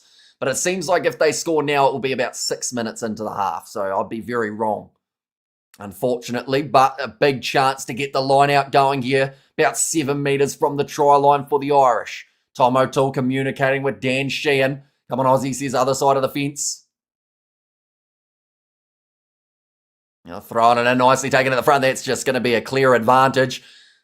And penalty awarded to the Irish. That is for Australia throwing a man across the line out. And 36-26 to the mates down under, says Craig for the prediction. And please tell me you'll be covering South Africa versus England. We certainly will be. We are also covering another game before that one. That will be Fiji versus Wales. And that one kicks off in around 2 hours' time. Wallabies versus France match standard by a mile, says Hayden. Now quick dab taken. Josh van der Fleer again using the same tactic that they used earlier on in the game when they were able to score off of that set piece. Gibson Park passes up to Tom O'Toole. Only the metre short here for Ireland. Joe McCarthy popping it up to Furlong. Tried to extend towards the try line. Another advantage. Jack Conan 1 metre short. They've still got the penalty advantage. Gibson Park goes back to Ringrose. Short ball to Hugo Keenan. And they will score the try early on in this half, Ireland. You know when you wish you had said the first 10 minutes of the half you felt like Ireland would score rather than the first 5? 46 and a half minutes through. And Ireland do get their first try of the second half. You called it not quite. I said first 5 minutes and it took them 6. We have to get there how long before the Box game, Hamish? So the Box are playing in 4 hours, 20 minutes. That's when they're going to be starting up. A nice run there. Hugo Keenan using that momentum that the Irish created in the first half. But again, they just tried to give it away at times with some of their kicking.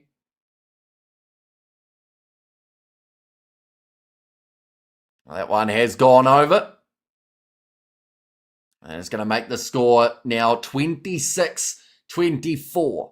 And that is also the bonus point for Ireland here. So whoever wins this game, they will be sitting as a team with the 5 points. And New Zealand go back.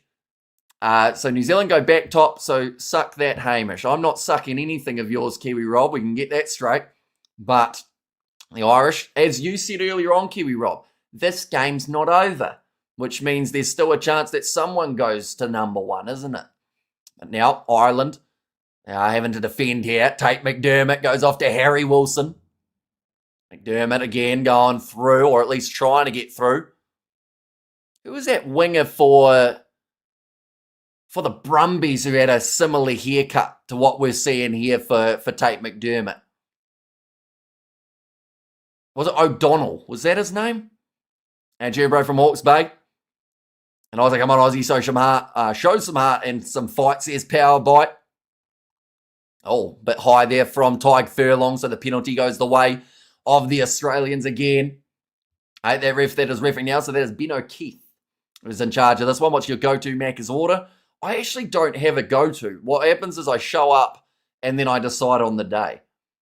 But there's about maybe 3 or 4 different things that I'll get, like in terms of like on each day. We have the Southern Hemisphere rugby has always been much stronger than the North. And I don't care who wins this game, says Jasmine. Honey Badger had similar here. Yeah, he had the kind of headband with the longer hair. I'm just going to very quickly, while this line out is taking place. Yeah, Ben O'Donnell. Anyone who knows that man, that was a bit of a niche reference, but he for the Brumbies had a very similar hairstyle to Tate McDermott. Now moving away to the right-hand side, it's only top of the conference. Yeah, which one of these two sides could be sitting at the end of this game with 30 minutes remaining. Now Tate McDermott going away to Angus Bell. What streaming service do you use? So I use, as in like to watch the game or to live stream. For the game, I'm watching on Sky Sport. For streaming, I'm doing it on StreamYard. And now Canham, 5 metres out from the try line. McDermott looking off to the right-hand side again. Jeremy Williams. Shut down early from Ringrose. And Wilson wants the ball on this right-hand side. They're not really going forward just at the moment, Australia, but I'm sure there'll be a big move soon. Nicely done by Ireland to stop those potential meters, although Jeremy Williams makes a couple there. Go Oz, says Marsh there. Oh, big driving tackle on McWright, loses a couple. Now pick and go from Tate McDermott, not quite through. Trying to get straight on the breakdown was Dan Sheehan. It's going to be Ikitau just next to the breakdown with his pick and go, but Sheehan gets on the ball. No, gives away the penalty though. They say he was off his feet. Australia now in a very good position. Oh dear, come on, Aussie, make it 3-0. And also, tell you what, it's going quickly at the moment, the chat, isn't it? What FIFA Macca's Cups you got? None. None whatsoever. Good opportunity for Australia to build for the World Cup, says Michael. They've got a big decision to make here, Harry Wilson. They've called for the scrum. Quite an interesting choice there from Australia. Their line-out hasn't been too bad today, but I think that's just to do something a little bit different here and mix it up. Captain giving away the penalty, says Big Rig.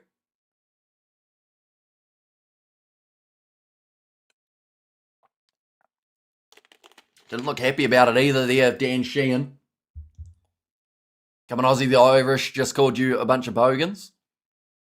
And Aussie Ireland were favourites to win. Very narrowly, yes. It was like 52 to 48% or somewhere around there, but still a favourite nonetheless.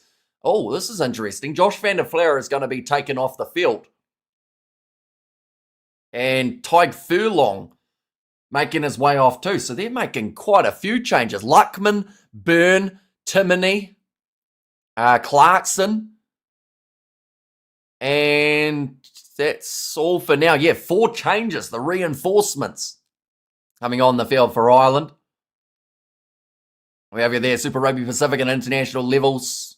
Slightly different from New Zealand newbie, found out today.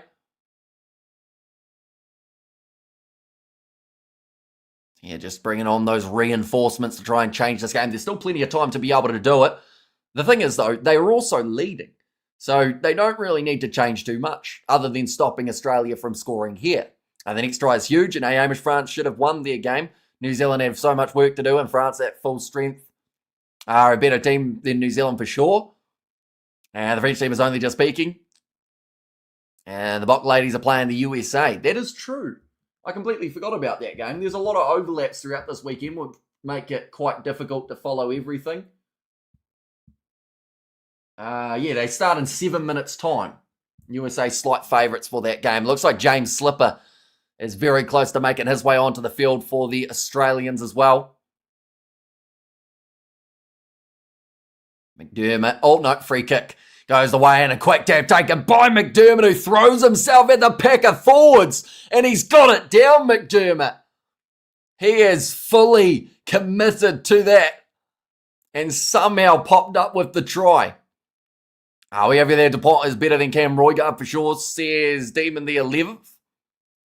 And also all teams are peaking, says Gus Down. But that is a brilliant bit of work from McDermott. Ireland was scrambling back. Oh, he was short initially, but then got it on the line.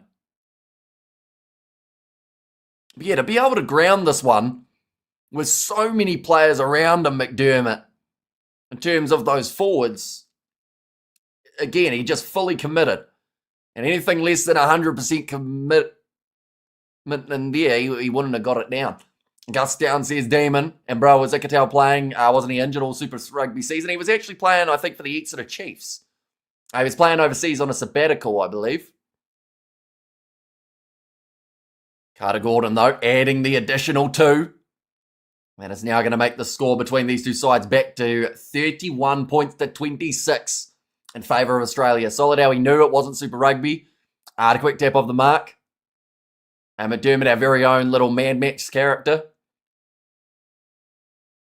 Okay, by the sounds of it, Australia are about to make some more changes in terms of their lineup here too.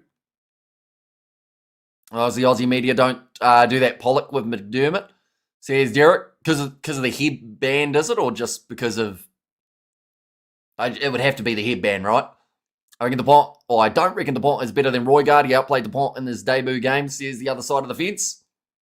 A great commentary, hope Oz pull it off. The Leprechauns are a good side, says Mark. And Ireland are not out of this game whatsoever. We see their burners on now. He can be an absolute game changer. And a guy like him to make his way fresh with 26 minutes remaining could be absolutely crucial. Taniela off the bench. Yeah, Tongan Thor now makes his way on alongside James Slipper's experience and Brandon Paianga Amosa. We'll see the front row coming off. I don't think any other changes for Australia just for now. We have got there, don't have a hope in one game in the season, says Derek. And Roygaard had a fabulous game, outperformed his opposite, says Run Forest Run. And both sides near full strength. I'd say there's differences in the squads and the sides compared to what they would consider as completely full strength, but still strong enough to have a really competitive game between them. Tyke Byrne now with the carry. He's tackled by Valentini. Tries to drive him back that little bit further. Now, new advantage. That is going to be against Rob Valentini for no clear release. Ireland now have a decision to make. Do they go corner or do they go three? I think you go for the corner here. And that is exactly what James Ryan has said to Sam Prendergast. Irish, good to see from you, says Nasoni. Yeah, we are here for a lot more of tonight. We've got Fiji versus Wales. That live stream will be starting in around an hour and a half. Then from there, we've also got the South Africa-England test. And then alongside that, Argentina versus Scotland. It's going to be a big old day at the office in terms of international rugby. But we are going to be here for all of it. Okay, Ben O'Keefe just getting slightly annoyed about the line out. Now thrown and stolen by Australia again. They were close to stealing the last one, but it still bounced back onto the side of the Irish. But this time Australia have confirmed the ball. Now they'll look to get this one away. Other side, who the last game DuPont played against New Zealand. Also Wallabies is Gus Town. Now Hugo Keenan sitting about 25 metres out from the line. Rest during Fiji-Wales, then back refreshed for South Africa, England. Says Eugene, I think I'm still going to be all right through the night.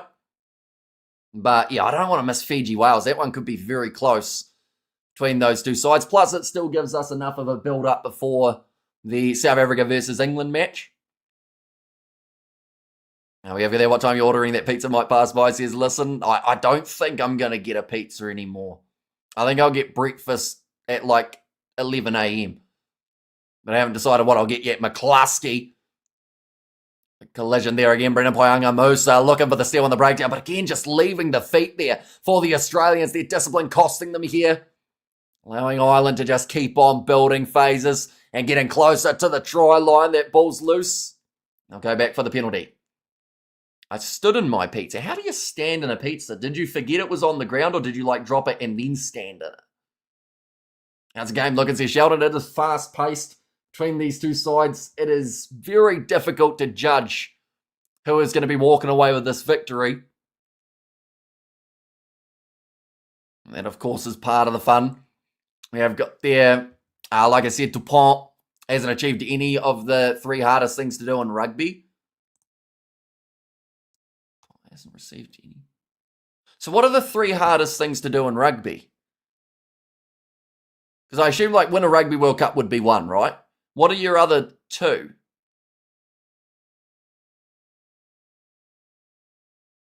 But now, line out here for Dan Sheehan. Hi, Hamish. Please tell me you are going to call the South Africa England. We are. Yes, that one was already scheduled and it is still going to be taking place on the channel. Big rolling maul here for Ireland. Sheehan cuts through. It was a massive gap at the back of the Wallabies maul.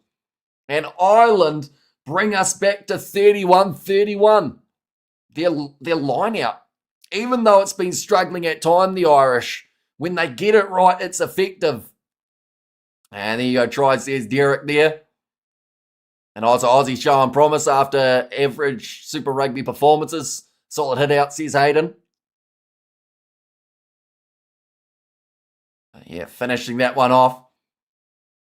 And don't be such a miser, Hamish. Order some dinner. Or did your mum leave spread in the kitchen for you? Well, I'm currently not living with my mum, so sadly no kitchen food at midnight for me, but I'll be able to find something. Idea how they're organising this championship competition. So pretty much you play everyone from the opposite side of the draw.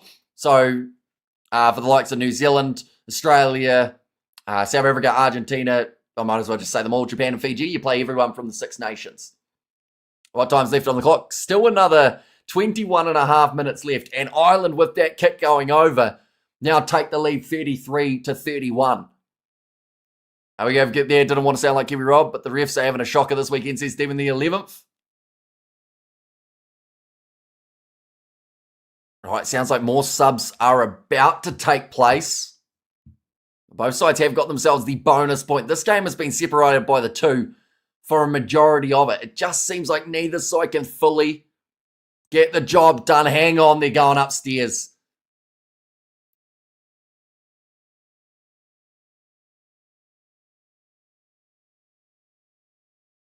Okay, they're checking for obstruction at the line-out. Great. You say we, but wanted to know if you to call it. Well, yeah, I say we just because I don't like referring to myself as the one doing everything. So that's just, yeah, like by we, I mean I. And score prediction for South Africa versus England. I think I went South Africa by 12. I think, in my preview. I can't actually remember. No try, please, says Bloke. So, yeah, just checking to see if maybe James Ryan played Rob Valentini. Yeah, he did. He did take him out there. Just got a little bit too far in front. And Brokoff says they are underdog. So I think this one's going to be a no try. It's James Ryan. Yeah, he just got a bit too ahead of himself and went out in front.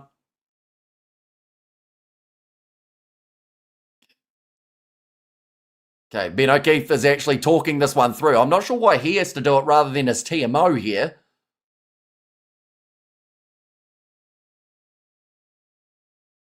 Right, they're just saying there that there is the disconnection, so this seems like it is going to be given as the no try. Gets given a try, but shouldn't.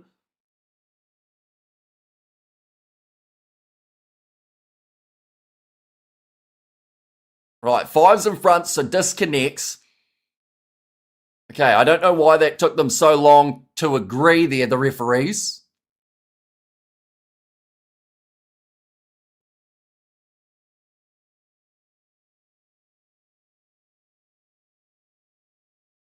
Okay. This is still, why are they taking so long? This is when you start to get a little bit concerned. Okay, it's going to be disallowed and it will be the penalty to the Australians for obstruction. But that just, yeah, once it takes more than 30 seconds, you get a little bit nervous. And you start to think that maybe something's going to happen. Bad call by the TMO. It's the correct call. But the TMO also, I don't think, was even talking in this scenario. They didn't have communications with him. Why are these comments of an illegal try from the Irish? Well, it was obstruction in the end, so it's no try for the Irish here. Okay, Dan Sheehan's asking for a little bit of a counter to something and not a yellow card, but a penalty. So here's Derek. And why are they taking so long to get to the decision GC cited? Yeah, that seemed to take an extra, minute or so longer. Why is that not a yellow card, says Gus Town? Because the defending side was the one who got obstructed. So why would it be a yellow card? Now we have got their correct goal strip from James Ryan. Yeah, we see it there. He just broke through. Played at the man who was not a part of that maul. Line out here for Brendan Payanga Mosa and the Australians. Thanks, Hamish. That is a super yay for me. You're top class and so humble, says Sue. But yeah, we are going to be going right through to the end of Scotland versus Argentina. What's your... Oh, okay. Jeremy Luckman does not look good here. He has taken a nasty knock. And this is probably going to be a much longer stoppage than we just saw. He looks like he's not 100% sure where he is currently. Slightly harsh disallowed try. No, I think that one's, like, it's understandable. James Ryan shouldn't have done what he did. I do think that Dan Sheehan had something else that he wanted cheap, though. Oh, yeah, no, Luckman's just been run over by Valentini. We're going to see it here. Oh, he just puts his knee right into the side of the head of Luckman, who didn't have any sort of tackle technique and going in there. But Craig Casey makes his way onto the field for Gary Ringrose. Frawley makes his way on for Osborne. Not harsh, clear as day, says MK. He knocked himself out, says Cited. We have got there, ouch, tackle with your face, not ideal, says Studs Race. Lachlan Shaw, he is going to make his Wallabies debut here too. Was it not illegal, an offside yellow card every day of the week? Was it not illegal? No, so Ireland were on attack and they obstructed. If it was the other way around and Australia had obstructed, then maybe. Which I assume maybe is what you're talking about. You're talking about what Dan Sheehan was asking about, right? Rather than the actual decision. We have got there, Valentini runs so hard with ball in hand. Right, Luckman's going to go back off for the HIA replacement, so that is going to bring on Tom O'Toole. It's a round of applause from the Aussie players. Luckman not out there for very long whatsoever. Still looks a little bit wobbly on his feet, but it is great to see him walking. Now we have got there as Balakoon on the field. No, it's Jimmy O'Brien out there on the right wing. We have got there, but none of the main trophies or achievements. Here's the other side of the fence. Now about 42 metres out from their own line here. The Australians with the ball. So the final quarter of this match about to take place, and it's the advantage now to Australia after the scrum did well. And Taniela Tupou, a good solid, I think that's his first scrum since making his way out there. We have got there Hayden Nope Dupont is better, he's smart and he's at his peak, and Roygard has a lot to prove, says Demon the 11th. And good stuff, let's go Wallabies, says Dylan.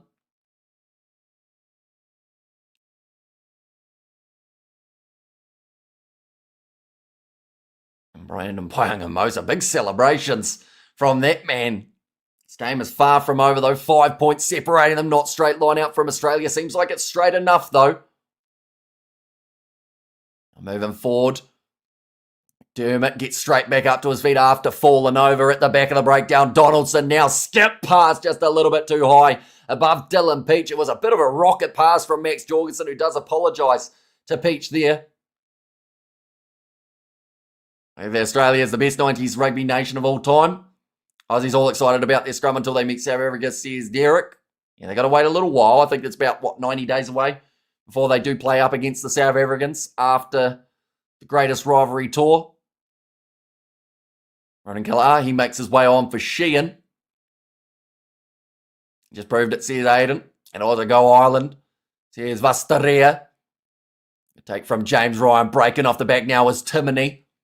Pops it up to Conan. I don't think we've seen enough of Tyke Byrne yet. Normally when Ireland are really on the front foot, that man is absolutely everywhere. Currently is on the far side of the field. It seems like he's actually going to try and chase after this kick just a little bit. Nice take from Dylan Peach. Under the high ball. Now Taniela Tupou going off to Donaldson. Rob Valentini. Off to Lena Cattell. Now Joseph Suali'i. Offload again, but it's gone loose and picked up by Conan. Ireland now back in possession with also Bundy Aki out there on the field. Who's taken over from Joe for the Wallabies? So it is Les Kiss. Will be the man who takes the helm. Sam Prendergast just a kick downfield.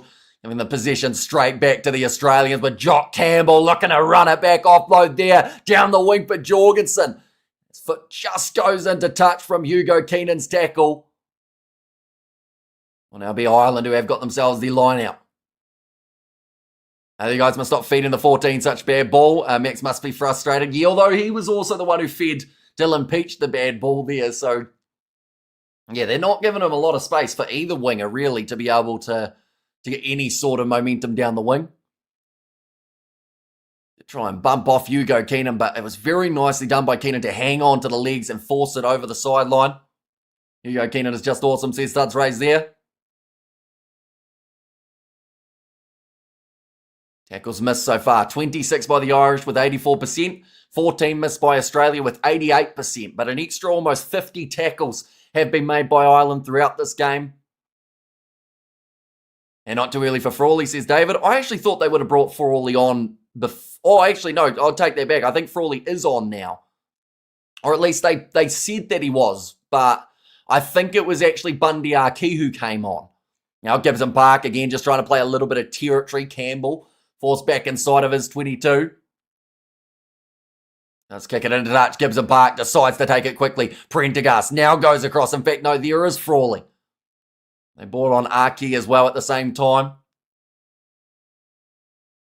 Now Ronan Kelleher. Going off to Taniela Tupou. Oh, sorry, tackle made by Taniela Tupou. Now Hugo Keenan. Trying to bounce out of the tackle of Valentini. He's probably had one of his best games at the moment for the Wallabies in terms of the amount of work that he is doing out there on the field. Passes out to Jimmy O'Brien on the bounce. I don't think Royard has anything to prove. He's first pick in this side. And now breaking through Timoney with a chance here to get round, but a great low tackle made by Ben Donaldson. A lot of last-ditch tackles. How do you pronounce Ireland number 3's name? Tyke Furlong. That's a penalty, though, to Ireland. Australia have to be very careful giving away those type of penalties inside of their 22. Can I ask a question, says Mohadeen? Go for it, Mohadeen. Now we have got there, Tiger says, it was there from Derek. Blame Hamish for most things. Most people do. Do you think it's because I haven't got the tie on that we're getting close games, by the way? I know that I was blamed for wearing a tie a couple weeks ago and everyone said that's why the games weren't close. Maybe because I've got no tie today, that's why these games are all going down to the wire. But 15 minutes left, still only the 5 points separating these two sides. I can't be the best when you only win at home. See his other side. I see taken by Tyke Furlong, by Tyke Byrne in the rolling maul now. Is Cheslin 50th cap? I think it's for Lims's 50th, isn't it? Cheslin would have more than 50, wouldn't he? Oh no, last week might have actually been Willems's 50th or the week prior. I always thought that Cheslin had more, but I could be wrong. Now Gibson Park. On away to Joe McCarthy. Massive shot from Taniela Tupou to drive him backwards. Now away to the right again. Timoney. Now Gibson Park, drop ball from Brian just out from the goal line. And it's going to be now the knock-on advantage back in the hands of Ireland, so they'll go back for the scrum. Sorry, Hamish, but you're honestly not that special. I agree. But you have stuck around for a very long time, Jason, so obviously there's something there, right? We have got there both of them today. Hamish says Derek. And we have got there, wasn't it? 31 points to 33 a moment ago. It was until the try was disallowed. Australia's offside, says Kiwi Rob. And Go Aussie, says other side of the fence. Right, Ben O'Keefe's not happy with the Water Boys running on. Get James Ryan off, says, was there from Haino. And Cheslin and Willems are 50 caps. Okay, see, I knew that Willems was very close to it. And also DuPont never shows face in the big games. He is better suited to soccer, very good player. I like the humour mostly. I don't really tell many jokes though. Yes, Colby and Damien will earn their 50th caps. And how come you're not in suits today? So that the games are closer. Anytime I've worn the tie, it makes the games one-sided, so I decided to not wear it, and now the games are close. So it's good. It's much better. Australia again with the scrum, 13 minutes remaining on the clock. Again, just front row collapsing down. Ben O'Keefe says that they'll have a reset. It was on the Thomas Clarkson and James Slipper side. And come on, Aussies. Bring on Nick Timoney. He's been on for a while, Timoney. I think he's been on for about 15 minutes. He was actually one of those guys who came on when they brought on the 4 at once. Scrum resets 2 for Australia. DuPont wouldn't be ahead of Aaron Smith. You're joking. Gibson Park is ahead of DuPont. Says Gus. And I watched New Zealand game with friends at the tavern. This game sounds great as well, Hamish.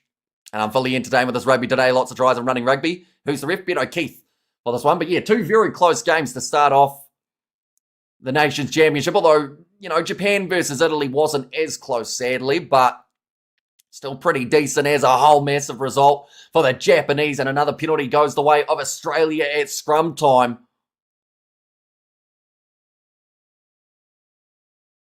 Seems like they're struggling at the moment here, Ireland, to be able to break that momentum when Australia get to the set piece, but that's understandable when Taniela Tupou comes on. Do you run these sessions from home? What's your setup? Pretty much, yeah, I just stick a green screen behind me, as you can see, like with the shadow, and sit on a very uncomfortable chair, but that's to keep me awake.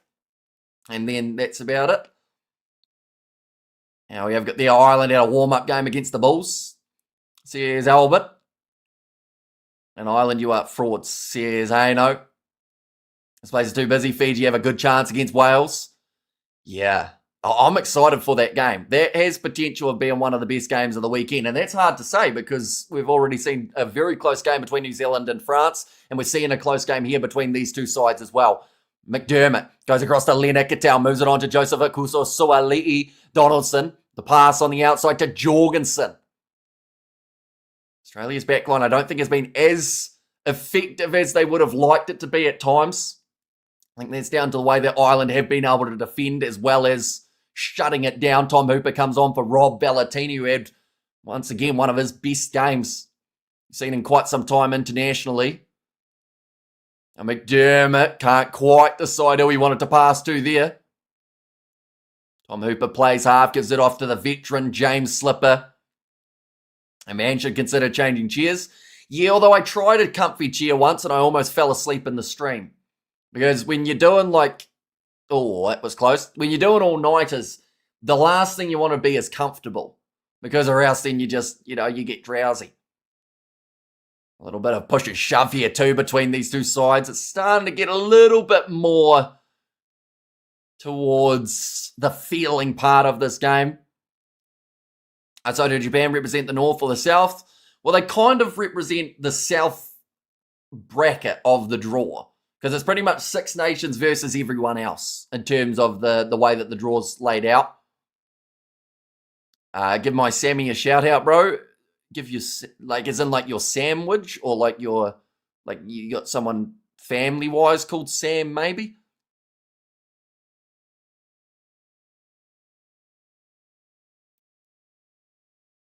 Right, so the penalty does go the way of the Australians, and it does seem like they are looking at the posts here. Why the hell are they going for the 3? Makes sense to me. You're up by 5. If they get this kick over, of course, once again, it's one of those ones, hindsight's a beautiful thing, but if they get this kick over, it makes the score 8 points in their favour, which means Ireland have to score twice to be able to get back into it. I just think your neck must hurt after a while if your monitor or TV is to the side. Yeah, it's not ideal, but it's the setup that we've gone with for a while. We've only got another 8 hours today. And Donaldson misses to the left. Just had a little bit too much of a curl on it. Although from Deirdre. Oh, and taking this one quickly for the Irish with Frawley. Is it an easy kick? It was right near the touchline. But Donaldson has kicked them over before. It's normally a pretty accurate man off the kicking team. McCluskey going to Bundy Arkey now. Ireland looking to get this one countering. What's the score currently? 31 points to 26 with 8 minutes remaining on the clock. McCluskey going on the outside to Jack Conan. I'm just looking at the screen and just saying, oh, that was close. It's not how you do commentary. Says Power Bite. I don't even remember what I said that was close for. Gibson Park. Rolling this one back. I feel like if your biggest critique is that I said that was close with these commentaries when we've done full halves of rugby where we just talk about food, like it's probably not the worst that we could have had.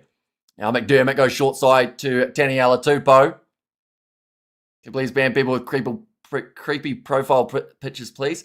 Jason, I'm going to say this in the nicest way possible. Just like in primary school, just ignore them, you know? That's all you got to do. Don't engage. This is what you get told back in the bullying 101 back when you're like 5 years old. Don't engage. Just tell a parent, you know, tell someone else, but just don't worry about it. It's not the end of the world. We have got there, did you at least have a nap today? No. So we're certainly going to be feeling it later. Sam Prendergast, that's a huge shot there, but the penalty, they were just offside. And again, Ireland will have themselves a chance to gain some metres. Why everyone in here so salty? I don't actually know. This game, it seems like there's a bit of tension in terms of these two sides. I don't think it's so much as the rivalry between the two. I was the bully though, so why are you like telling on other people then? It makes no sense. It seems like, unless you've turned a leaf maybe, you've gone into the other side of the equation. This current score a fair representation of the game? I'd say yes. I think that Australia have been just that little bit more clinical than Ireland, but again, just only a little bit. And Ireland are about to have another chance to try and get something going with this rolling maul, sitting about 6 metres out from the Australian line. Their last one down this part of the field, they did get it disallowed for obstruction. The crowd, they are getting loud at the moment. Nicely taken by Joe McCarthy, who got bent in an awkward manner. Nick Timoney on the short side and an advantage in play for the Irish again. 5 metres out from the line. Australia looking for the steals, but they have to be careful not to give away a penalty. Now Gibson Park pops it up to Kelleher. Met by Brandon Paenga-Amosa. Now Conan looking to bump off Taniela Tupou. Not an easy task to do. And even though he almost bumped him up, he tripped over him in the process. Only 6 minutes left. Still under the advantage for Ireland here as well. Pick and go from Clarkson. Gets that little bit closer. Tyke Byrne looking for that ball. Passes it off to Timoney on the short side. They're 5 metres from the line, but 5 metres from the touch as well. Now Clarkson. By Paenga-Amosa. The pop pass up to Tom O'Toole. He would have thought his day was done up until the injury of Luckman. Now Sam Prendergast. Wide cut out pass to Frawley. He is well and truly shut down by the Aussies. They've still got the penalty advantage currently, Ireland. You have to think that they would be close to having advantage either over or going back for that penalty, but still persisting. Trying to find a way over the line right now. They'll go back for the penalty. Double blow of the whistle here. This could be bad news for the Aussies. Over there, come on, Argentina. And a warning at 75 minutes when they've already infringed 10 times, says Hick. And yeah, this is just going to be the warning. Okay, next one down this side of the field, or this end of the field, Ben O'Keefe has just said next one here will be a card. We have got there, Abies was lucky, says Martin.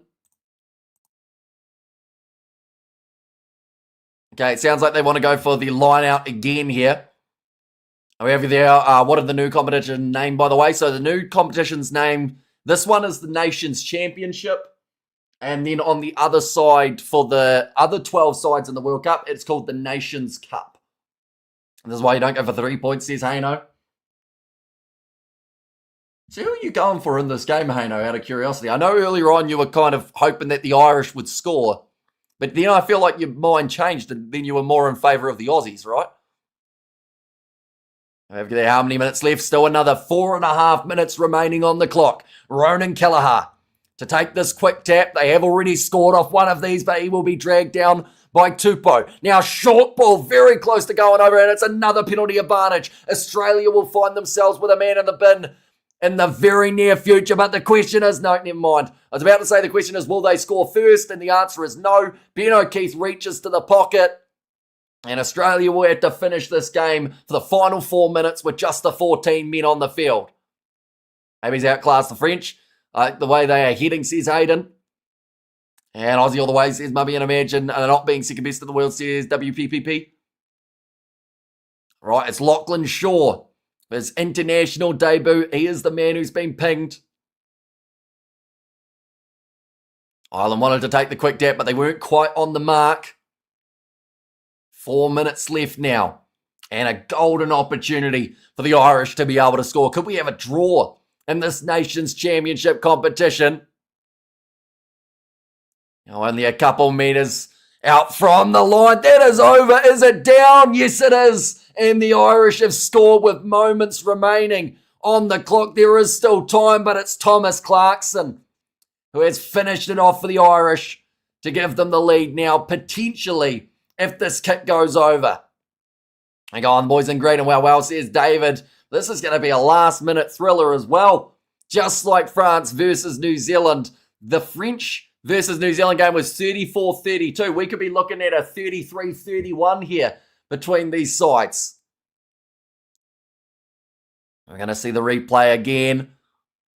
Just wrestles his way over the line, Clarkson, and Keith said there was a ground, and we're going to see another angle here. Yeah, that looks pretty good for Thomas Clarkson. We have you there, you're not affiliated. Or if you're not affiliated, it's quite exciting supporting both sides. I mean, it's been great rugby. Yeah, these two first games have been phenomenal. Doing a great job, mate. Thanks for arranging. Said Matt Rowing, thank you very much. Greatly appreciated. The kick has now gone over for Ireland too. And 33-31 with still 3 minutes on the clock. We have got there. There's going to be a chance one side or the other yet. Okay. Ben Donaldson goes short, nicely taken by Tyke Byrne. 2.5 minutes is too long to just go phase after phase here for Ireland. So it looks like Gibson Park, he's going to sink the slipper into it and send it downfield. Tom Wright, he makes his way onto the field for Australia. He's only going to get 2 minutes at the end of this game, but maybe that's all the Brumbies player needs to be able to find some sort of moment to help his side win this game. Harry Wilson. 2 minutes left on the clock. The Wallabies are in possession. 2 minute rated teams butting heads. Says Hayden, and good morning, Kiwi Sir. Morning, g'day, Sir Hamish. Says Darren, welcome. A nice take from Ireland there with Jimmy O'Brien. Australia decided with 2 minutes remaining that they would also decide to go for a bit of a kick, which seems like an interesting choice. And so I don't think Ireland will be too keen to keep on giving this ball back, although I might be wrong, because Gibson Park, again, is going to go for the box kick downfield. Kicking the ball away while when you're chasing, weird. But obviously they felt like it was going to be given back to them, which it was. Timoney almost able to get the steal and the breakdown. New Aussie would let us down, shake my head. Says Yimby there.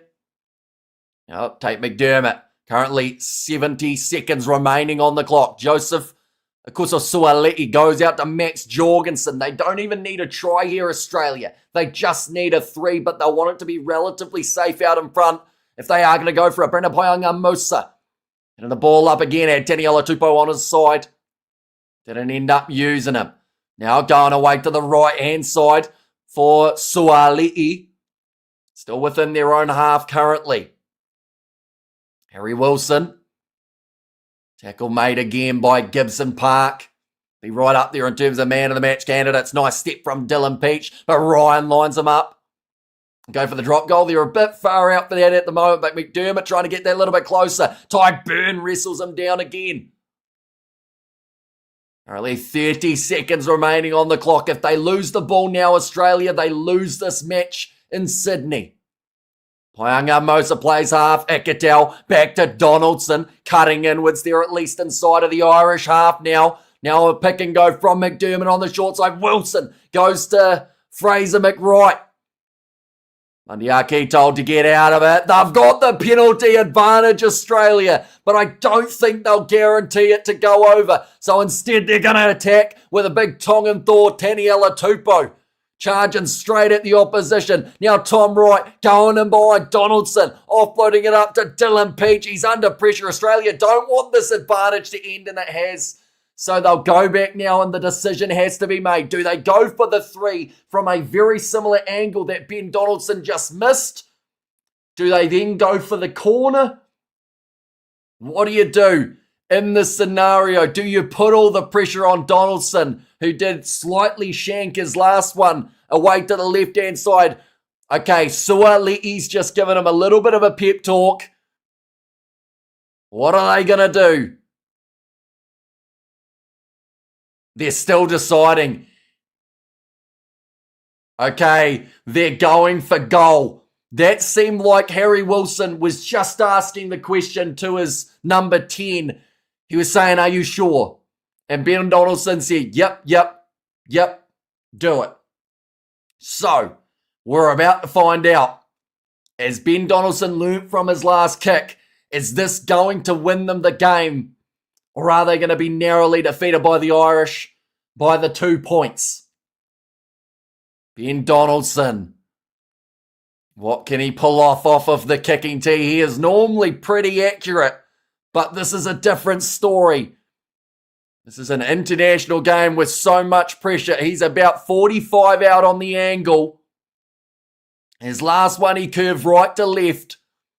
He has to line this one up slightly wider than last time. He strikes at Donaldson. It's coming round. It's not going to come round enough. And Gibson Park puts it down. That is the end of the game. 2 misses in a row for Donaldson in the closing moments. And the Irish have won this game 33 points to 31.